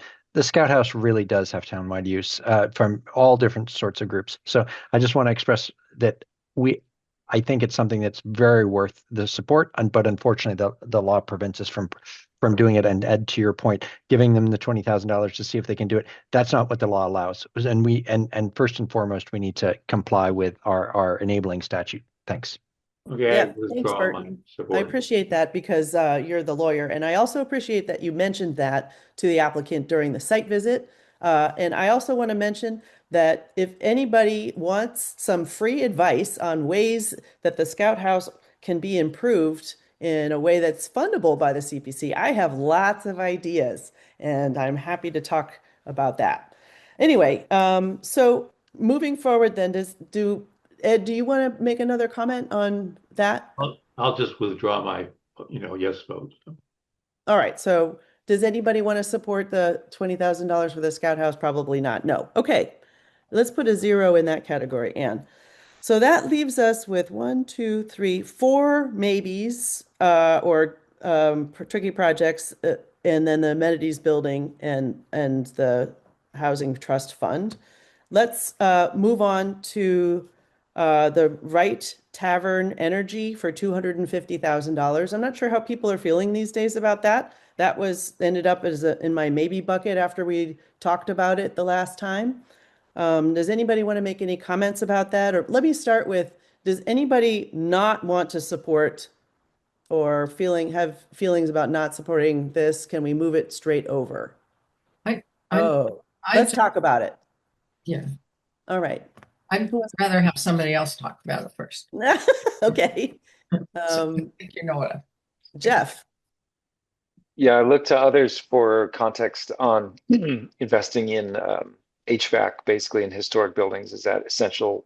Is it within the realm of what we fund? If so, I have no problem with that. The upgrading the electric service doesn't seem associated with maintenance of a historic building. From certainly upgrading the wiring, the planning necessary for that, all that stuff. But the increase to a 400 amp service seems extraneous to historic preservation. So that I think was in for $40,000 or $42,000. I would propose funding other components of the application. Okay, thanks, Jeff. We did fund the Concord Players HVAC system last year, so there's some precedent for that anyway. And the Concord Museum as well. Oh, yeah. Yeah. That was more directly related. Yeah. I would make a point about that. Wright Tavern is an extraordinarily historic structure inside and out, whatever's left. And it's on it's a National Historic Landmark. I don't think those other buildings, while somewhat historic maybe, or, it's not, this is a really precious building. And the increase in electrical, and I'm not even certain, they have said that they wanted to have the HVAC system there to have a regular environment that would be protective of the antique furniture and furnishings and artwork that they're going to buy from somewhere else and put it in this building. And I think the idea still is to make it look like Ye Old Tavern. And that is particularly not in line with the Secretary of the Interior standards. You don't present fake history. And so some of that's very, that's, I don't know that you need all that for, they need it for offices maybe, but I don't know. It seems very overblown, as does the brewery. And all that requires extra stuff too. That's Thank it. you, Nancy. That's- Ed? Yeah, I was really distressed at the way the lighting or the wiring in the basement was, and Oh. yeah, and I know we had some problems with, I know Eve was very excited about the beams that got done to basically save the place, right? So, but to me, this is another save job that they're doing, and talking to people about how the foundation runs the thing, but it's really owned by the church. And to me, the church should look at this thing and say, this thing's going to burn down. I mean, that's my unprofessional opinion, but I just wonder if we want to get into another, extended project with about the Wright Tavern, because I think it's going to be more than they are predicting. More Okay. what? More The cost is going to be more than, to fix that electric mess. Diane? As you know, I'm recusing myself because I'm on the board, but I do want to clarify a couple things. Returning it to a tavern is actually part of the plan, and I don't think that is necessarily a disadvantageous use of a building because at present, it's just sits there. If it were a working tavern, which it once was a long time ago. If it were a working tavern, I mean, what a tremendous asset for the town. So I just wanted to make that one point. And the second point is that I think so that's enough. I mean, but I just think it's really important to note that this building otherwise will sit empty. I mean, the whole point is to give it that kind of social vitality in the town so that it becomes a really a structure that has that kind of community presence. So I Go don't ahead, see Nancy. myself on screen anymore, but I certainly wasn't saying that I didn't think it should be functioning as kind of a tavern. I just think I misunderstood, Nancy. I'm sorry. That's the only reason I stepped in. I'll be quiet. okay. So, Well, I have a quick question for Diane and Nancy then, or anyone else who can tell me if there's been precedent for funding electrical upgrades in historic buildings with CPC funds. well, upgrades are safety. Well, they kind of go hand in hand. In this case, it's really about safety. I mean, Yeah. it's anything else. No, Both, but no question. Yeah, Okay. I mean, I think that partially was why I was coming down on the negative side on this plan in particular, because it did spell out a portion of it was about safety. It talks about bringing the wiring up to code in the basement. That seems to be a reasonable historic preservation. But then as you moved even through that phase, the last thing was the light fixtures on the second floor, which right now are, I'm assuming, incandescent, like just regular office lighting. So like it drifts really far away from historic preservation really quickly in the detail provided in the application. And then as they broke out more parts of it, it was creating separate zones for air handling, all of these things that were beyond what I would ordinarily consider like safety of the structure. Yeah. And that's I think why I was having a lot of trouble, because they even said that they don't understand what's in the basement, but they did admit that the knob and tube is not connected to anything. They've had someone come in and look at that because they knew that was unsafe and that's already been done. So but they reference it in the application because it sounds like they're not 100% sure, and that's fine. But it's almost like they really need like a needs assessment and a wiring bringing up to code for safety purposes and leaving behind like the giant upgrade in their electrical service and all of the other sort of more expensive items that seem to be on this wish list. So, Okay, thank you, Andrew. Nancy? Tiny little PS to that. Don't forget the interactive interpretive exhibits. These are going to be big electronically things that are I think that's in there, and it's in their application, and it certainly is front of mind in some people's minds. That it's going to be a really big interpretive thing.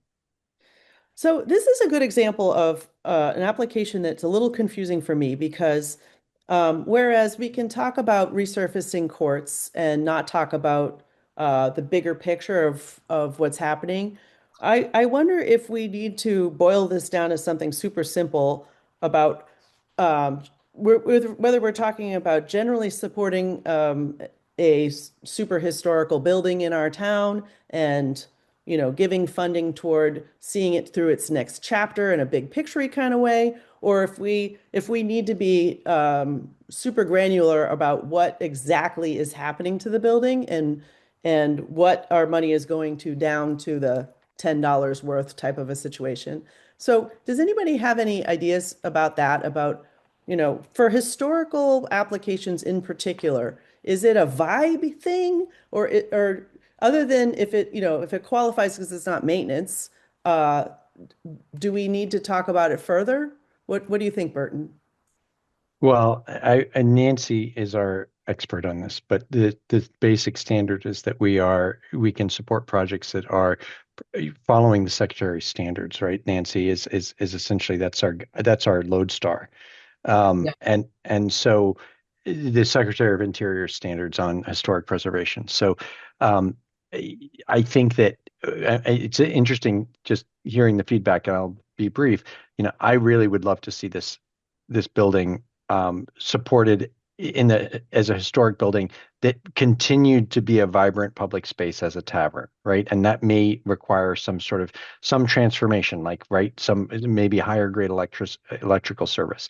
But when I hear all these concerns about, well, maybe these things are completely, these aren't bringing back its historic fabric. I think that there's some really legitimate concerns that have been raised here. Okay, thank you, Burton. If nobody else has any other, go ahead, Nancy. Just one very short thing. One way to get some better result from what's happening at Wright Tavern would be to have someone on staff who actually is a historical architect, or someone who knows about the Secretary's standards, actually knows about them and what they mean and how to implement them and how to do sensitive work with modernization of, for instance, air conditioning or whatever. Because it can be terribly, terribly mishandled. And it's not just a run-of-the-mill effort. I really appreciate that comment, Nancy. And when we stand in the basement of that building and look around, we see what's happened when sort of you just hire a contractor to do something, right? I mean, the number of phone lines that have been run through there because of the realtors' offices or whatever may have been in there over time. It shows you what happens when you sort of make the expeditious decision. I would love to support this being transformed into once again a public gathering space for the town and finding new legs. But I do worry that it might be once again somebody sort of running wires willy-nilly through that building, and we've all seen what 100 years of and I'm just talking about the wiring part, not the prior 200 years, but what that's done to that building. Okay. Without Diane, I would like to take a roll call vote on this application if no one else has any other comments. Is that all right? Okay. Roll call vote. We're going to go in alphabetical order because of my paper. Andrew? I'd be a no on this one. Bill? No. Burton? No. Diane? Yes. You skipping Diane. Oh my God. Sorry. I'm there's a big heartbroken, X through but I Diane will- now. I'm very sad Ed? about this, but No. geez. Well, there's Matt? I So, support it as an overall historic building. yes. And Yes. Jeff, out of alphabetical order. Yeah, it was yes with an adjustment to the budget, extracting the service upgrade portion of the budget. So is that a yes or a no, but Jeff? It's Sorry. it's a yes at I think it was 410,000. Okay. I guess I'll put that as a no, because we're talking about funding it at the current amount, the 250. 50,000. Okay, then it was 250. Sorry, then at 210. So then a no, but if we're horse trading later, I would anyways. Okay. I support. There ought to be Nancy? no. No.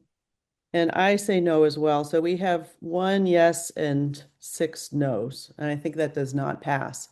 But I would love to see, I also have lots of ideas of how we could fund it next year in a different application. And I would love to talk about that some other time. Yeah. Okay. Diane, can you come back, please? I think we're moving on. Sorry to push so hard, everybody. Thank you. Um, I'm not sure it'll even be there next year if we don't help it, but I'm not supposed to say anything. So I'm sorry. I'll contain myself. I apologize. will. Let's keep going. Let's keep going. I shouldn't have said that. So let's move on to the keep Concord going. Reformatory Survey, which is the application from the planning board to survey the West Concord and MCI area and put a bunch of stuff on Macris.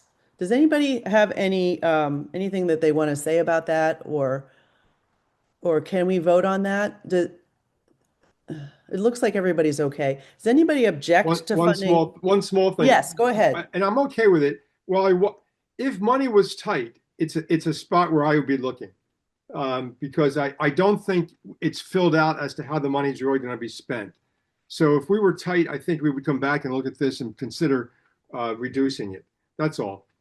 But other than I am that, going to go ahead and guess that we're not tight at this no, point. we're not tight. I've been following along too. Yeah. Okay, Burton? But I just sort of the same general idea that Bill's expressing. We fund a lot of surveys, plans, things like that I'm not certain we're getting a huge return on. So if the town thinks that this is a worthwhile use of funds, I'm not going to second guess that. But I guess if we're horse trading and we're looking at, let's say, I mean, we're talking about how we've got enough funds to cover things, but let's say we wanted to put a lot of money into a reserve for a particular purpose. This would be something that I would put into the horse trading bucket. Okay, so I'm sensing some lukewarm. This is why this is at this point. There's a lot of lukewarmness going on. Does anybody else have? Oh, Nancy. I am not the best person to speak to this, but from my understanding, there is a person on the historical commission too, actually, counting Anne, who know quite a lot about how important this would be in the evolution of the thinking and planning for MCI, and to know in advance and in general, what you're dealing with that really has historical value. Okay. So that's all. Okay. Actually, about the concept of horse trading, I want to say that we really do need to be looking at each of these applications on their own value. And I realize that there's a lot of stress over how much money we have, but especially for this one, I think that the comments about whether or not this is something we should be doing, whether we're getting something about it, and also about how important it might be to the Historic Commission are excellent comments. Does anybody else have any other comments like that? No? Nancy? No. No. Okay. I would like to go ahead and take a vote on this if you all would be all right with that. We could do a roll call vote. I'm going to start with you, Nancy, because your hand is up. Oh, sorry. I can vote even though I'm from the Historical Commission. I will vote yes on this. Okay. Andrew? Yes, on this one. Bill? Yes. Burton? Yes. Diane? Yes. I'm sorry, Dan, I didn't hear you. Yes. Okay, thank you. All right. Ed? Yes. Jeff? Yes. Matt? Yes. Okay, and I don't even have to vote. I abstain. Okay, so let's move that number over. Oh, my eyes. All right, and that leaves us with the Thoreau Farm Trail, the Conservation Fund, the Housing Trust, the Amenities Building. Let's go to the Conservation Fund. Wait. This is tricky because I still want to think about the Conservation Fund in terms of funding it with reserves collected from dredging, etc. I've mentioned this a couple of times over several of our meetings. Does anybody not understand what I'm talking about? I do understand, Eve, but I also thinking about what we heard earlier from the newly appointed what was her title? I can't remember. CFO. Town accountant. Yeah. Then it might be easier for everyone just to add that money back into the general fund and then decide whether we want to spend it. Because they're asking for 500,000, the actual money coming back is 482,000.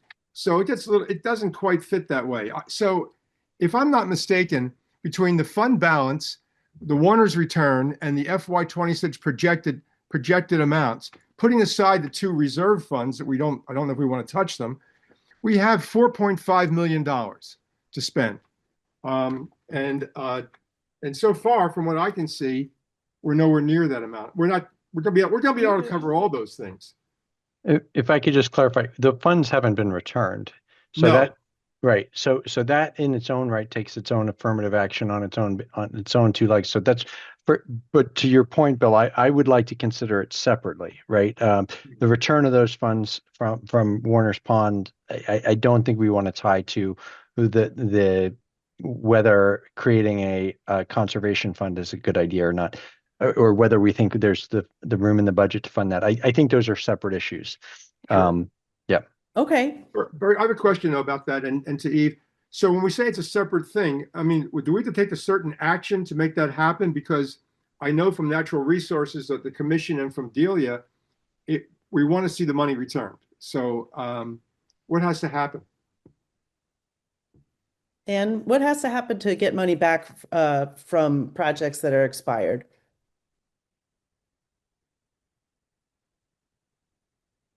Excuse me, there are two ways of doing it. You could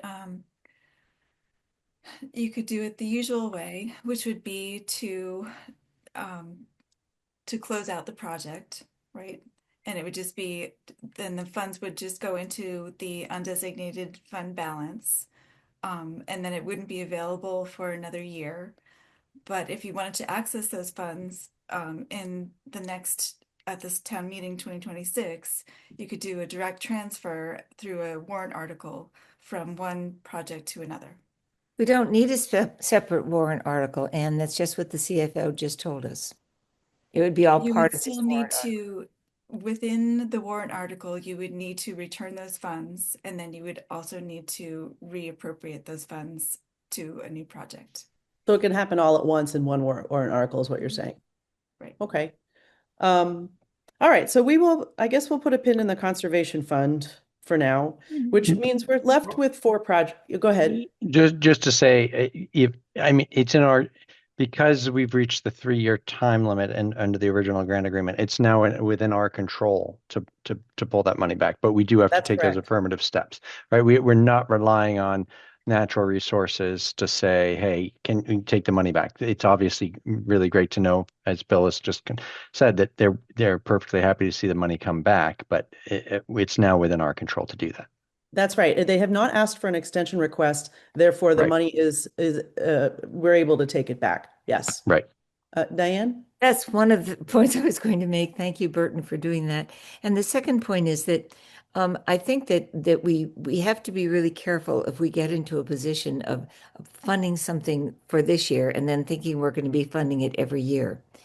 So, I mean, I think that we understand that this is perhaps 1 year, and then because next year we may not have nearly as much money. Right. And, if we make early commitments to ongoing support of existing operations. And I think the third point is that we did hope that before considering this, that we would know exactly how it was going to be adjudicated or managed. And I think that that Bill has suggested that the NRC will be overseeing it with Delia. And if that's the case, I hope that we have that someplace in writing. Actually, Diane, it's in the minutes. Delia took some time with our minutes, and that's why we only had 2 last week, and we have a third. And she wrote into the minutes exactly answers to your Oh, questions. she did. You're right. Yeah. I apologized. You're right. I read that actually. Okay. Yeah, no problem. So, Yeah. So I'm sorry to cut you off. Did you want to oh, make you should another have. point? No, you should. I mean, my concern is that we not commit ourselves to kind of an habitual commitment. As important as it is and as exciting as it is, we just have to be careful. That's all. Yeah, well, I think we've already done that with the housing trust. I'll So say. anyway, Jeff? Yeah, just to reiterate earlier comments that I really think this is an important fund to create for those opportunities that arise. I think we can fund it regardless of how we treat the Warner's Pond money, the mechanics of getting our hands on that money and reallocating it again. So I'd strongly support this one. Okay. And can we have okay, go ahead, Nancy. I was just going to say, I would like to emphasize that I agree with what Jeff just said. And I think it's an amazing opportunity for us to build capacity for future. Yep. I actually feel the same way. I would love to take a quick peek at our spreadsheet to see how much money we've already committed and to see if we can guess about how much money we have left. And I know that number is on here somewhere. $1,290,000. Okay. All right. Maybe it's time to take on the amenities building and talk about that. Eve, are we going to vote or not vote, take a straw vote on that, on the conservation? My understanding, Bill, is that we are to wait on these 2 funds until we know what the other commitments are. That's Okay. what I heard people say just now. Am I wrong about that? I thought you heard a lot of support for it, but I may be wrong. Yeah, that's what I thought. I think there's a lot of support for it. My only reservation is that it not be perceived as a perpetual contribution, but one that we can do when we are able. All right. Yeah, of course, like any of them, really. Well, Yeah. in some cases, you're right, but I mean, in other cases, there's a kind of an expectation that this will be. And could you stop sharing so there's more than 6 boxes on my screen? And I can't tell. Thank you. Burton, go ahead. Yeah, so when we discussed this last time, we got some really insightful comments about, does it make sense to delegate this authority over to this other body to spend this money? We have the precedent of doing that for the Housing Trust, which was created specifically by a article at town meeting that created that, and we got some really I thought good input from people suggesting that would be a pathway we would want to take. A middle road that we could take, and I don't mean to be a sophist and sort of throw sand in the bull's eyes here, but it could be that we if we could set this aside in designated reserve for open space and land conservation, specifically earmarked for that. If there were anybody that were having reservations about the mechanism for funding and our oversight over that we could say, all right, we think it's maybe our funding has fallen off in recent years of spending funds on land conservation. Let's make a big contribution to the open space. That's So I wanted to respond to that, Burton. That's an interesting idea. I was thinking about that myself. In other words, if we don't feel the mechanism is in place yet, we could put the 500,000 into the open space reserve, which already has 250,000 in it. Is that what you're saying? Yes. And then it's possible the following year, if the administration was all worked out and all the safeguards put in, could they then ask that 500,000 be put into a conservation fund? Yeah, and I always say I never want to bind a future No, board, I'm because just wondering if it's possible. each CPC is unique, reconstituted on an annual basis. But absolutely, it could be the case that all that funding we could say, hey, last year we looked at this and we put a big slug of money in there to sort of super fund this as if it came along. Now that would involve them creating it at the next town meeting and so forth. I'm just throwing it out there for consideration. No, I'm just wondering. That's good. Okay, thank you for that suggestion, Burton. I'll just point out that that's a no vote on the conservation fund for this year. And the application before us is for $500,000 for a conservation fund to be used presumably for the upcoming year to get the properties and whatnot. I'll also point out that Delia's notes in our minutes talk about more information about how this would be administered. Sure. And it's very similar to the way the Conservation Fund was administered in years past, where the Natural Resources Commission making suggestions to the select board, who then gets to decide what properties get purchased. And there are other organizations as well that weigh in. So I don't feel worried at all that this will be mismanaged or that there's not enough rules about it or anything like that. And I would really just love to take a look at the application in front of us. No offense. Good point. Okay. Who did I had Jeff up? Okay. All right. You have Mary. Can you see Mary's Mary, hand? I'm sorry, Mary, but I really want to push forward through these votes and then do public comments at the end. If that's all right. I'm starting to feel like I've been up since 6 and I'm starting to feel flush, and I don't want to postpone this till January. Eve, she may be able to give us some information about the propriety of something, Mary? actually. Go ahead.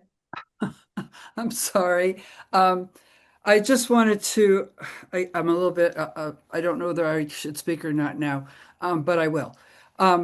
I just wanted to recommend that this would be decouple it and have a two-step process of one, asking the town whether the town wants to in fact establish a fund, because we're spending taxpayer money and we have a precedent for what the Affordable Housing Trust did, which is just that, to go in front of town meeting and say, the state has enabled this fund. Do you want us to do it?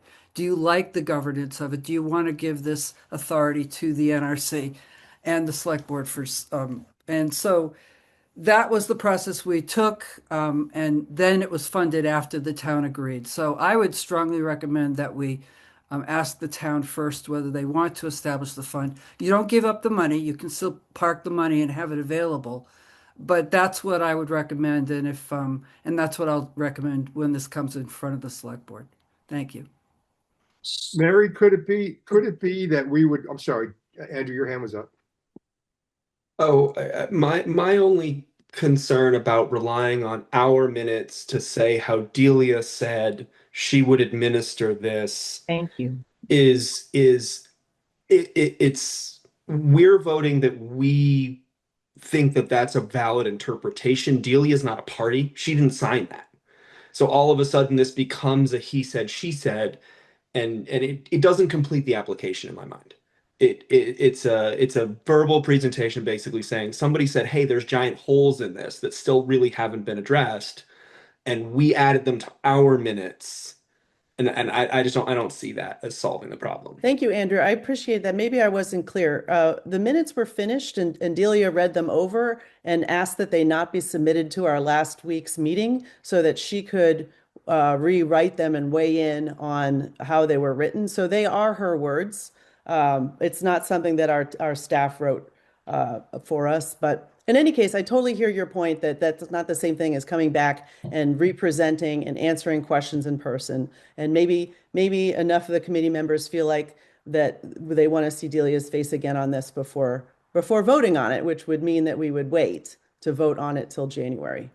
Anyway, go ahead, Jeff. I have a quick question. Just the things we've all talked about, the towns have authority to create these. It sounds like we've had a conservation fund in the past that operated according to some function or some processes, and the town meeting would be voting whether or not to allocate these funds as part of CPC. So town meeting does have an opportunity to weigh in on the wisdom of this grant if we went forward with it.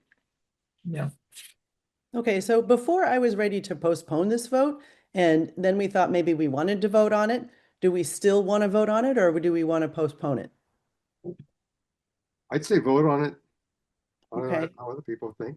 Mary, you still have your hand up. Is that intentional?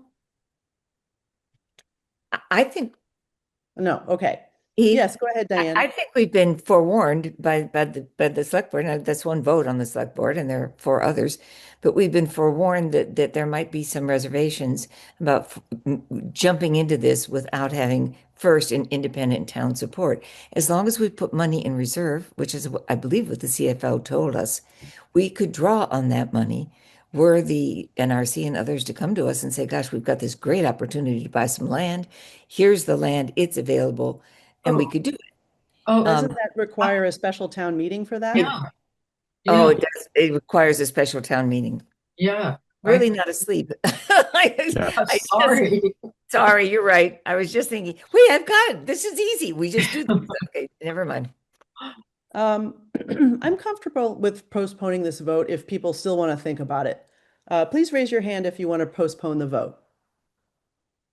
1, 2, 3, 4, and myself. Okay, we're going to postpone the vote on the fund for a minute, and we're going to talk about the amenities building. Is everybody ready to vote on the amenities building? Yes. Yeah. People are not ready to vote on the amenities building? I may be the only one who would ask us to So have to provisionally vote on it. I would love to take a vote on approving the application for the amenities building pending a positive outcome of the December 11th Public Works Commission meeting. Does that sound fair? Sounds fair to me. All right. Eve, just to ask a question for clarification, because I've lost track of our calendar here. Are we re-meeting after that meeting, or are we voting to say we're going to approve it, but if they don't get that we would withdraw it at a later date? That's correct. That's right. We Okay. are meeting, we do have more meetings on our calendar, but I think that we're not asking them to submit any more information other than this. So if I voted to approve tonight, then the commitment and the committee is that if they don't get that approval, we're going to have a meeting sometime between now and town meeting, and we would have the Decide to opportunity to withdraw. vote to remove it, to withdraw. Exactly. Okay. Yeah. Okay. So all those in favor of approving the amenities building, please raise your hand. Okay. All those opposed? I abstain. And 1 abstention. Oh, Bill? Oh, no, I vote. Oh, yeah. No, I didn't mean to do that. Sorry. Oh, not raise your Zoom hand. No, Bill. I didn't mean to do that at all. All right. Hit the wrong button. I think we have 8 yeses and 1 abstention. Bill's going to be in the abstention Bridge is article. Okay. And that's Thank you, Burton. that's with the condition that the sewer situation is sorted out on the 11th. Yes. Okay. Can we move that big number over, please, Anne? All right. Now all that's left is the Thoreau Farm Trails, the Conservation Fund, and the Housing Trust. Is it possible that we could look at that Thoreau Farm Trail again, or do we want to postpone that till January? Why don't we look at the housing trust? Can we do that? Yeah. Can we see what our total is right now so we can see? Let's look at our total. That's a good idea. Thank you.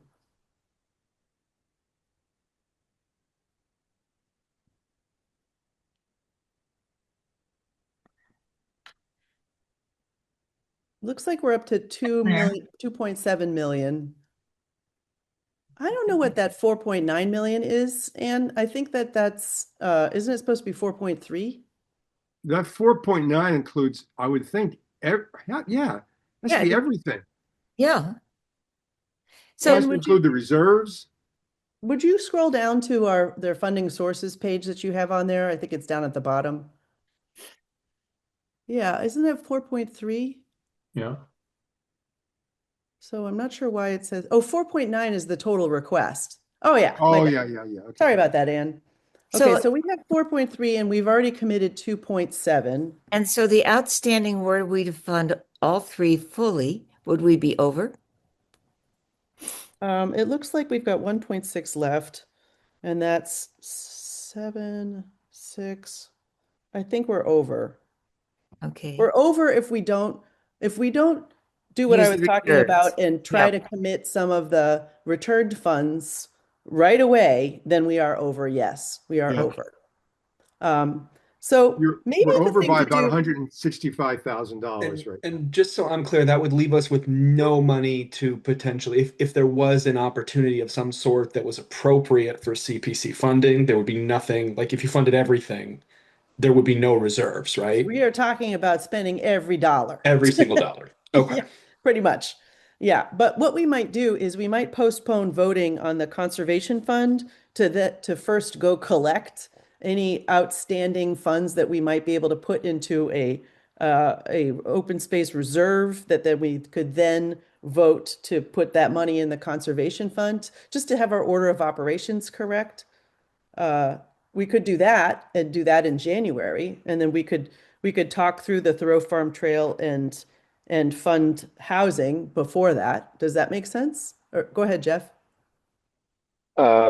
We just approved something with a contingency. Is there a way to approve the conservation fund contingent on the Warner's Pond funds being returned in a timely, in whatever timing matches up? That's a good question. I'm not sure if that number at the bottom is supposed to be bigger than what we have. If we're what you're talking about doing is counting on the fact that we will get funds back. I suppose we could do that. We could vote to approve this on the contingency that those funds that we talked about earlier, 480 some thousand, do get returned. But Pending wh- return. why would we do that if they have to return them? I'm Well, just not. they only have to return them if we go get them. They haven't returned them yet. Oh, So it's a process. It's an order of operations, Andrew. It's probably we should have done something sooner.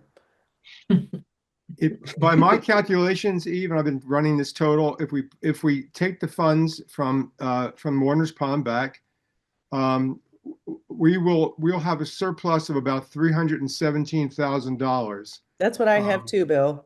Okay, so we're in the same place then. Yeah. But that suggests that we still have only 200,000 towards the Thoreau Farm Trail. Unless I'm mistaken somehow. I think if we return if we get all of the $485,000 back, then that leaves $15,000 out of the rest of our budget. And then we can afford 600,000 for the Thoreau Farm Trail and the 785 for the housing trust. And would you double check that? Actually, I can double check it myself. What am I bossing Ann around for? You said 15,000. Yeah, because that's assuming that we take back the 485. Okay, that's a tiny little amount. Right. I wasn't really thinking. Maybe, all right. How about, Anne, if you want to stop sharing, maybe you could do math for a while and let us know how far over we are. And maybe we could talk about the Thoreau Farm Trail one more time, because I want to propose again that we talk about whether we want to split that or not. To me, that's still an open question, whether we want to even, I would like to vote on whether we want to split it or not. Does that make sense? I thought we did. We did, didn't we? We did. We talked about it, but we didn't vote on whether we want to split this amount You mean somehow. between recreation and I'm sorry, between like Conservation. 200, 400, or just less. I heard okay, several people say that they did not want to fund it for less than what there's being asked for because it's seed money. I heard some people say, well, maybe we could just give them 200,000. So that's like muddling the application question on our vote, whether we reduce the amount or not. But if we all vote to reduce the amount, then we have another thing to talk about. You know what I mean? Okay. If it turns out that none of us, like the vote is to not reduce that amount, then it's just a yes or no on 600,000, and that's a different vote. Does that make sense to everybody? Okay. Please raise your hand if you want to divide up the 600,000 or fund less than 600,000 onto the Thoreau Farm Trail. We've got Ed, Nancy, and Bill. Please now raise your hand if you do not want to divide that. Okay, we've got Andrew, what are you doing? All right, so we've got more people, we've got 6 people who don't want to divide it. And so now the question is, are we going to fund this at $600,000 or not? I think I'm pretty confident that we could take a vote on that. Is everybody ready to take a vote on that? Are we trying to run up our tally so that we don't have anything left? Is that a goal? Well, if you're welcome to say that I'd really rather see the spreadsheet first and see how close we are, but I'm fairly confident that we are within we're in our happy place, assuming that we get back this money from the dredging. Well, what's the happy place? That we have money left over at the end of the day. That's significant. No, it's only going to be a little bit of money. Not $15,000 more. I don't see it. At least in my totals, I think we're going to be in a deficit. But you think not, Eve? That's perfectly fine to want to see the numbers first. Ann, are you ready? I mean, I think if we vote on all the projects that we want to support and we're in a deficit, then we have another round, which is to figure out where we close deficit, because we can't run a deficit. No. That's true. So, and I'm somebody that thinks that we should be running a surplus because we've set aside funds and, our current funding cycle, we have tons of money, but we actually know what our typical funding is around $2 million. We don't want to get in the habit of spending $4 million. Yeah. But where we are in the process is first we consider each application, and then maybe we get into the haircut scenario. Once we get beyond the horse trading, then we go to haircutting. This is a mixed metaphor. And as an English teacher, I would like to say this is a very All right. I'm just having fun. Okay. No fun. And where are we at? And would you mind widening for column K? It's a little difficult to do this on the fly, and I'm worried about showing things publicly if it's not what you've decided upon. I did put this 42,978 as reappropriated funds into this column. So the total, if that is what you decide to do, would be, 4.8 million. But Ann, you're using up our open space reserve, right? Yeah. Yes. She's including and the historic preservation. And the historic preservation reserves. I'm not using up anything. This is the existing funding. If you do decide to reappropriate funds, the spending column is what would be used up, and right now they're all zero. So I'm not showing anything being used up. I'm just showing. Well, but you're saying, all right, but you're saying 4.8, but that's suggesting that what we could use is the 2 reserve accounts. Correct. Correct? Okay. So if you remove those 2 reserve accounts, we come down to 4.5 million, not 4.8. It's 4,511,109. The coalition actually recommends that you spend down the reserves because they're basically restricted funds. So it makes sense to spend down your restricted funds and leave yourself some flexibility.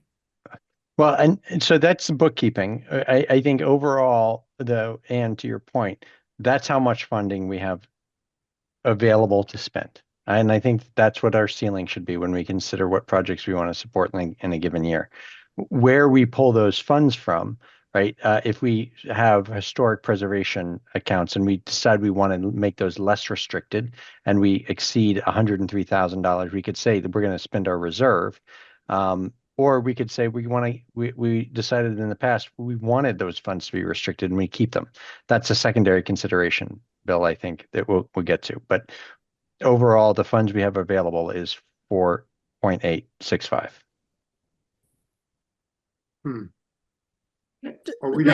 Won't we turn around immediately and put $250,000 likely into the open space reserve and $250,000 or whatever it is into 103,000 into the historic preservation reserve account? If we decide that that's how we want to spend our money this year, yeah, we could do that. Isn't this creating another bucket? In other words, we want to save some money for future use. It's money that's not committed, so it's in a bucket. It's I mean, unrestricted. so just some thinking about why we have reserve accounts. There's really two reasons. One of which is particularly in respect to open space, that tends to be lumpy spending, right? Land acquisition tends to be large expenses that happen not on a regular annual basis. So compare it to something like the RESO office, where we know it's 45,000, 50,000 every single year. The open space reserve tends to be $1 million all at once, right? And maybe that's every 5 years. So that's one reason for it. The other reason we have these reserves is when we don't fund the full 10% in a given category, which I think is a large part of what our historic preservation reserve is. We failed to fund that 10% in some prior years, so we had to restrict that funds for future years as historic preservation.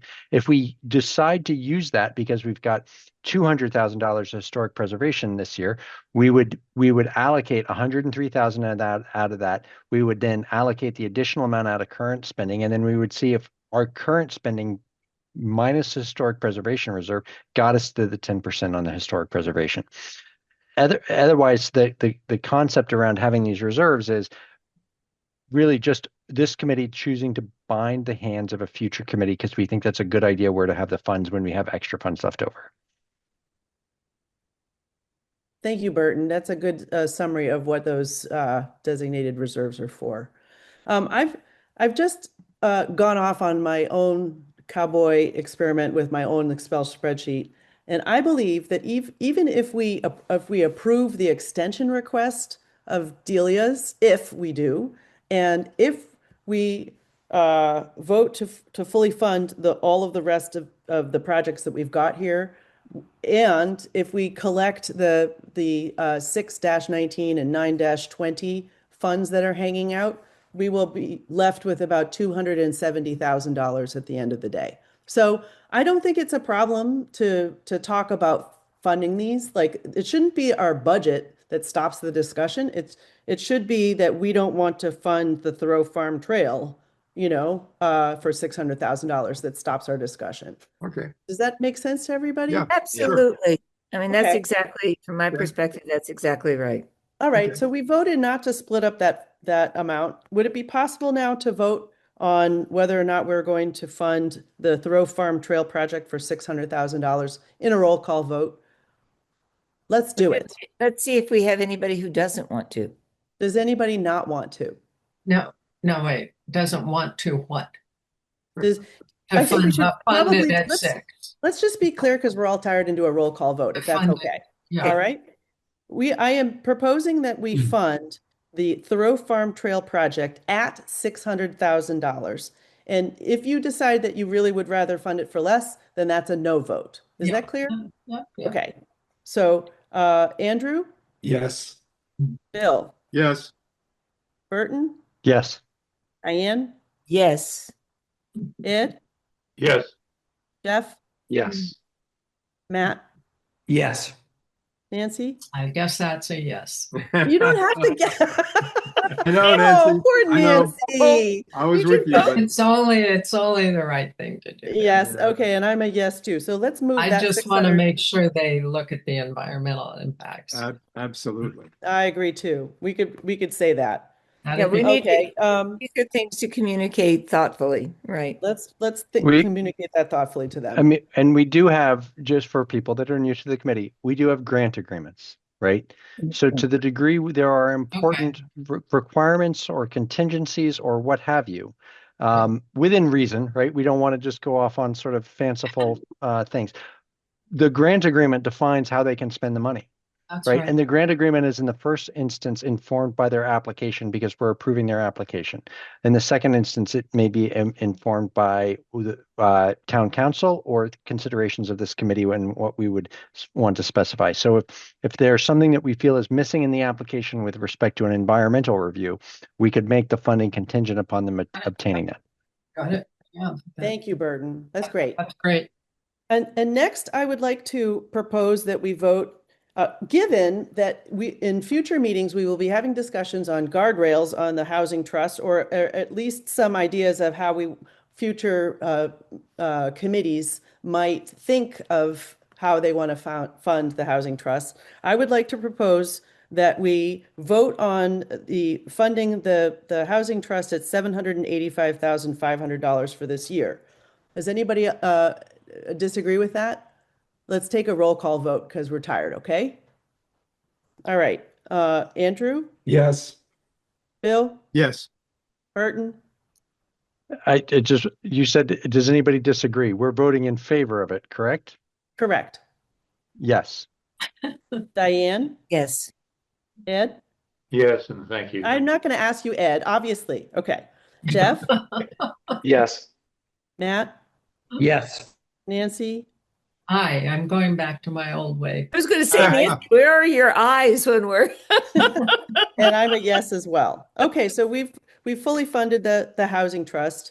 And finally, I would like to propose that we vote on funding the conservation fund with the stipulation that we collect all of this remaining money that's out there, and that we're going to positively fund this, assuming that we've collected that money first. Eve, you're saying all the money, but you remember there's two outstanding things, of course.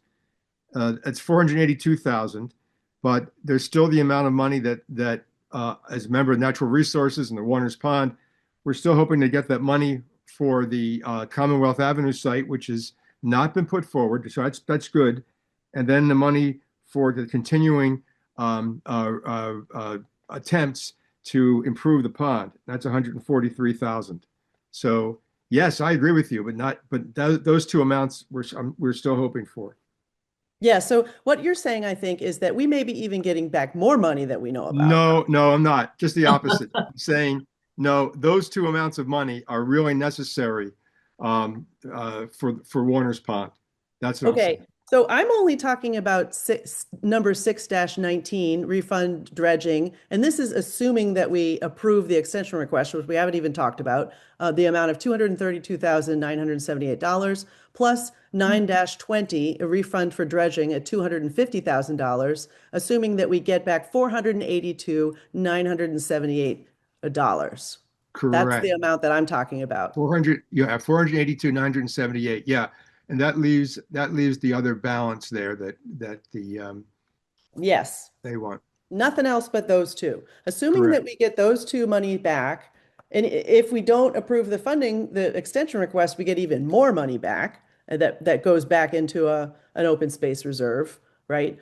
But assuming that we can replenish our open space reserve with taking back that money, then I would like to propose that we vote to affirmatively support the conservation fund at $500,000. And the reason you wouldn't vote against it is because you think that it's not baked enough yet, I suppose. Or that the process has not been, that it should go before the town first.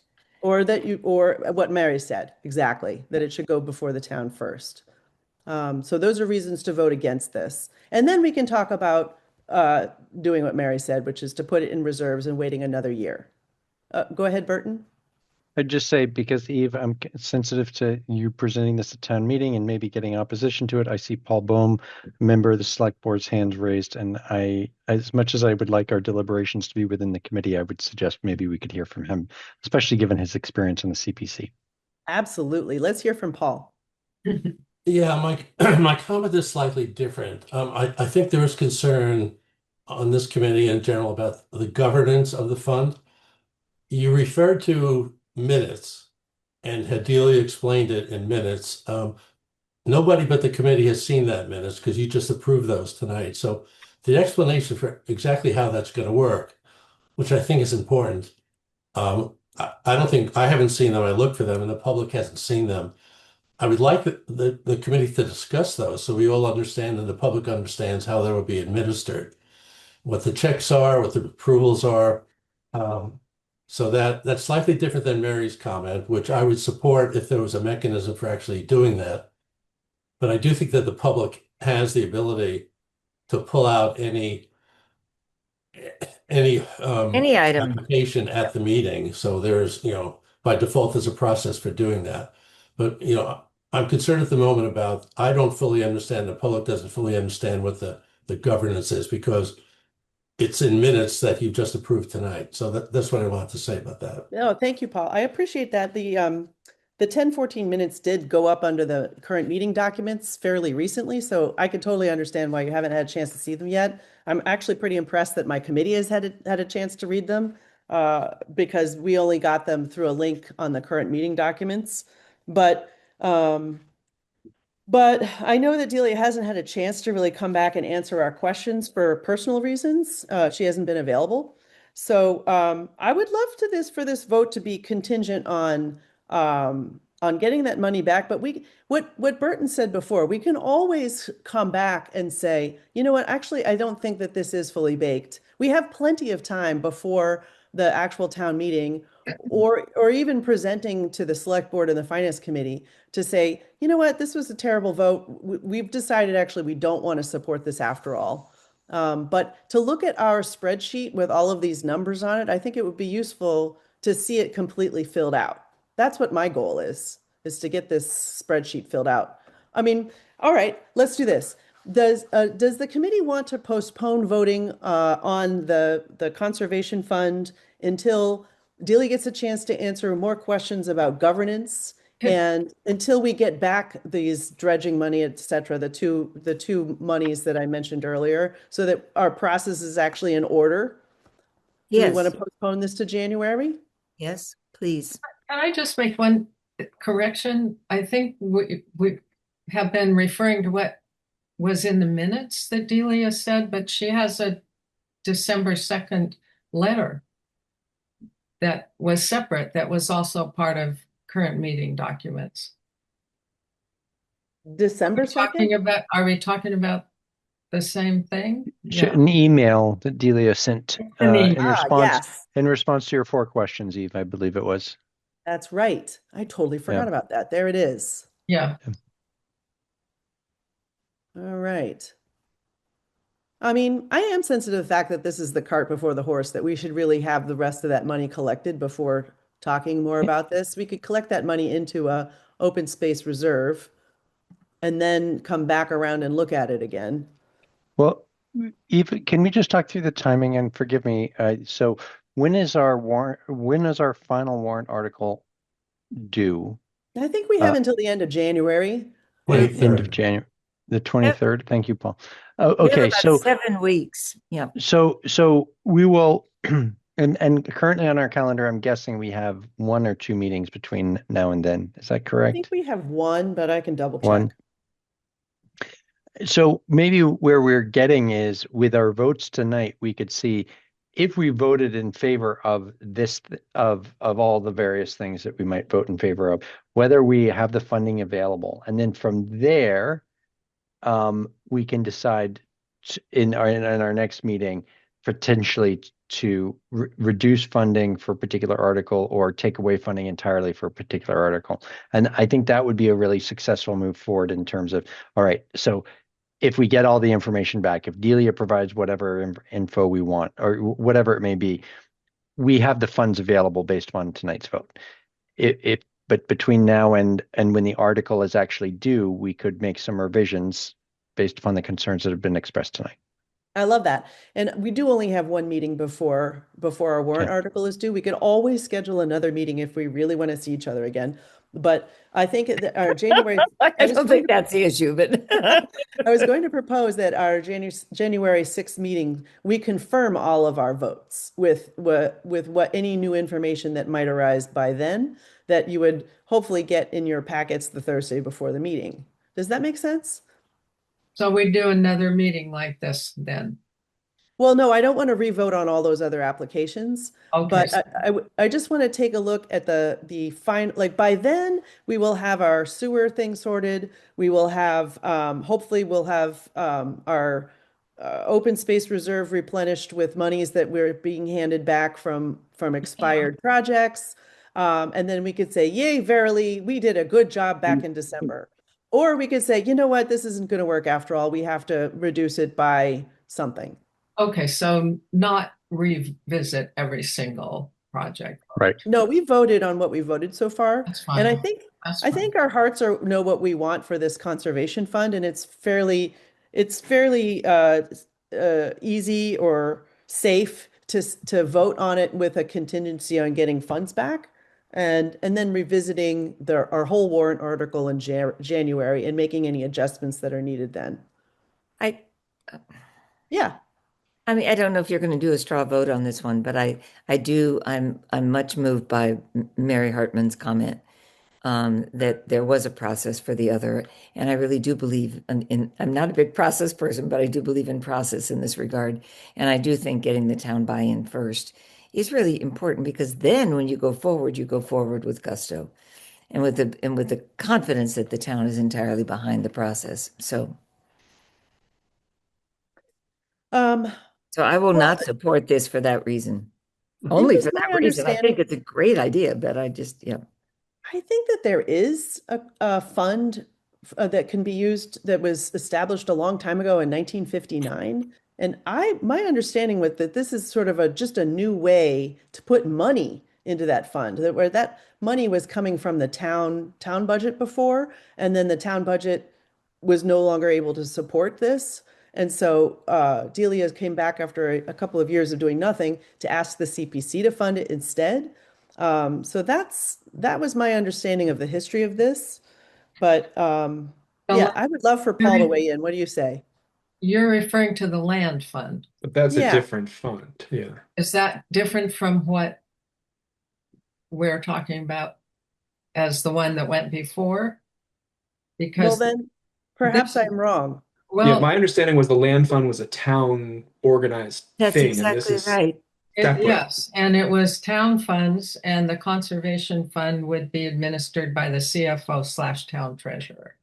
Right. And in the past, there was also the historical trust. I mean, the housing trust also was funded by the town, and they could count on monies coming in, just as in this case, money was coming into for the land. So I mean, I just think that we're talking about two different mechanisms, and I would just like to see us have a really strong mechanism in place, so that when funds are requested, there's a sensibility that there really is a structure and a process that people can respect. Yeah, no, I think actually, Diane, you mentioned earlier that we're not certain if this conservation fund is just for acquiring land. And I had said at that time that I thought it was, because I was reading into the application at the time, and now I'm reading into the minutes, perhaps inaccurately, that this is effectively a land trust as well. So maybe I'm wrong about that. Well, go ahead, Jeff. Just citing Delia's email, she said the land fund was for any type of land acquisition, for municipal purposes, for affordable housing, etc. Again, this old version in this conservation fund would be for open space conservation. But just to acquiring land, though, not for like spraying pesticides or something, right? No, she says, yeah, for due diligence, for transaction related costs and for acquisition costs, not for stewardship. If I can just add, there's an important governance issue. I think the town land fund requires a vote of town meeting to spend that. I think the conservation fund that Delia is requesting does not. It requires just an NRC with some checks yet to be fully fleshed out. Yeah, I think she says that it's the select board, that the NRC makes recommendations to the select board.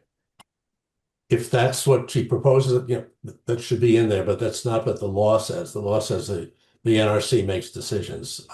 I would be comfortable with that process. And that's what I was talking about, defining that process specifically would be helpful. But the town land fund is different. The approvals are different, the purpose is different. All right, sorry to interrupt you. I suppose we'll be postponing our vote till January, and we'll let Delia come back and give us some more information about how she expects the the conservation fund to work. And in the meantime, we will go we will sweep up any extra funds that we could possibly get. And maybe we will also revisit Mary's idea about not funding the conservation fund this year, but instead keeping all of this open space funds together and hoping that the next committee creates a conservation fund. Does that make sense? Go ahead, Jeff. We would, no, the committee would not, the town would. I mean, they would have to present a warrant article. Well, if we creation of the chose fund. that, yeah, we could do that. Jeff? Thanks, Eve. Between you and Anne, can we clarify the steps we need to take to, before our next meeting, say that money is credited back to general purposes of CPC, that Warner's Pond money, the 482,000? Well, I don't think it would be general purposes. It would be back for conservation, for us to reallocate. Is that us writing a letter that this is done? Does Dealey need to write a letter? Who needs to do that? Who's That it needs to happen at town meeting. So it can't happen between now and January. That's another town meeting. Really? Right. Didn't we hear to rescind money that we don't need to go to town meeting? Or not? It's not even rescinding. As I understand it, these grants are reimbursements. So it's on our books. We just need to sort of say this is no longer allocated to this project. But no, it's either there are two processes, and normally the grant is just closed, but then it needs to appear in the books prepared by the accountant at the end of the year in the undesignated balance, which means you have no access to it for a whole other year. So you wouldn't have access to it until town meeting 2027. So in order to access it in 2026, it needs to be a part of the warrant article, either a separate warrant article or apparently the same warrant article. Okay. But it's a town meeting thing. Mm-hmm. So by January, go ahead. So by January, we won't know, like, boom, now we have this. And so this idea that we've discussed a contingency on of having that money, we would say we would just have to decide to move forward. If we decided funding this fund was a good idea, that the ducks are in rows and people have confidence in process, we would present that in our town meeting warrant that the Warner's Pond funds are coming back, and whether they're directly pivoted or now that adds to our total and we're funding the conservation fund, that's all happening in that warrant article. Exactly. Yes. Or more than one. Yeah. Thank you. Mm-hmm. So it appears that the question then is whether we want to fund the conservation fund at all, or if we want to let the town create it first and then fund it next year. Right? Yes. Okay. That remains the discussion, I think. I'm going to move away from that for 1 second. I know people still want to talk to it.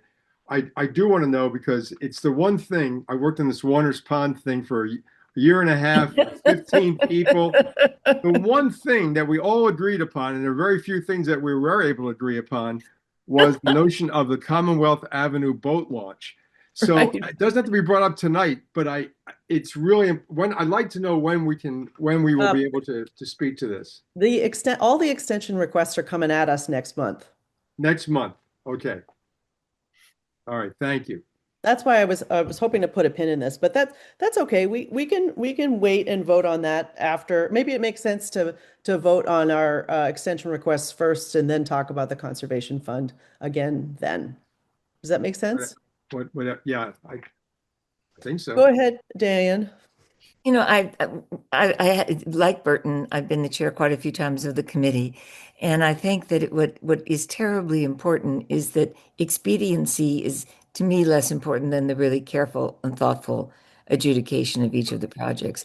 And I love, Eve, that you push us to move forward. I mean, it's wonderful. I mean, you're terrific. But I also think that we want to be certain that what we've done really thoughtfully and carefully.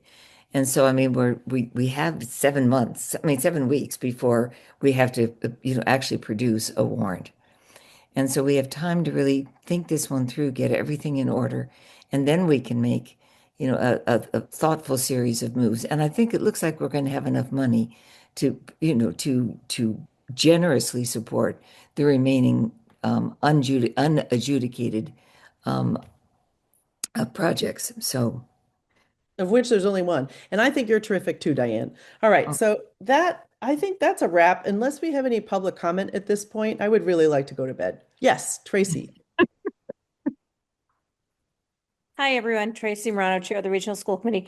Thank you so much for your thoughtful discussion of the amenities building tonight. I know it's been a long 3 years for us in the making, 3 different school committees, 3 different select boards, finance committees, 2 different CPCs, and it really takes everyone. So I really thank you for that. You know, the Disabilities Commission has supported us. The DEI Commission has supported us. So we, again, appreciate the support of the CPC. And I think it's really going to be a great thing for Concord as a community. Those fields are accessed by everyone. It is not just our high school students. So I think it's really a value add to the town, and it will not cost the taxpayers any future money. So thank you very much. Have a great night and keep doing what you do best. Thanks. and Tracy, the letters of support were terrific because they weren't from, I mean, they were from other groups that use the funding. So, Yeah, Right, thank you, thank you. Tracy. Tracy, you work so hard for our town. We all appreciate you too. Keith? Thanks very much. And in fact, that is my public comment. Thank you very much. Appreciate your support tonight. And just a reminder that the Community Preservation Committee, along with 6 other boards, meets 4 times a year as the Concord Housing Roundtable. Our next roundtable is Monday, December 15th at 7 p.m. at the Townhouse. And it's an opportunity for all of those who fund or work on housing to make sure we're all on the same page. And we very much appreciate that opportunity and your support. So thank you and good night. Thank you, Keith. How you doing, Linda? You want to say anything to us tonight? As usual, what a marathon and good work. And of course, I'm happy as a member of the CMAT, the trust, that at least at this point you've agreed to fund the total amount. Thank you. All right, great. And I want to thank all of my committee members for hanging in there for so long, battling their Wi-Fis or whatever else people have been doing to try to stay in our meeting, and I appreciate it. Thank you all for coming, and have a good night. and Eve, thank you for running Thanks, this Eve. meeting so brilliantly. You've really done a wonderful job. Okay. Thank you, Diane. Good night, everybody.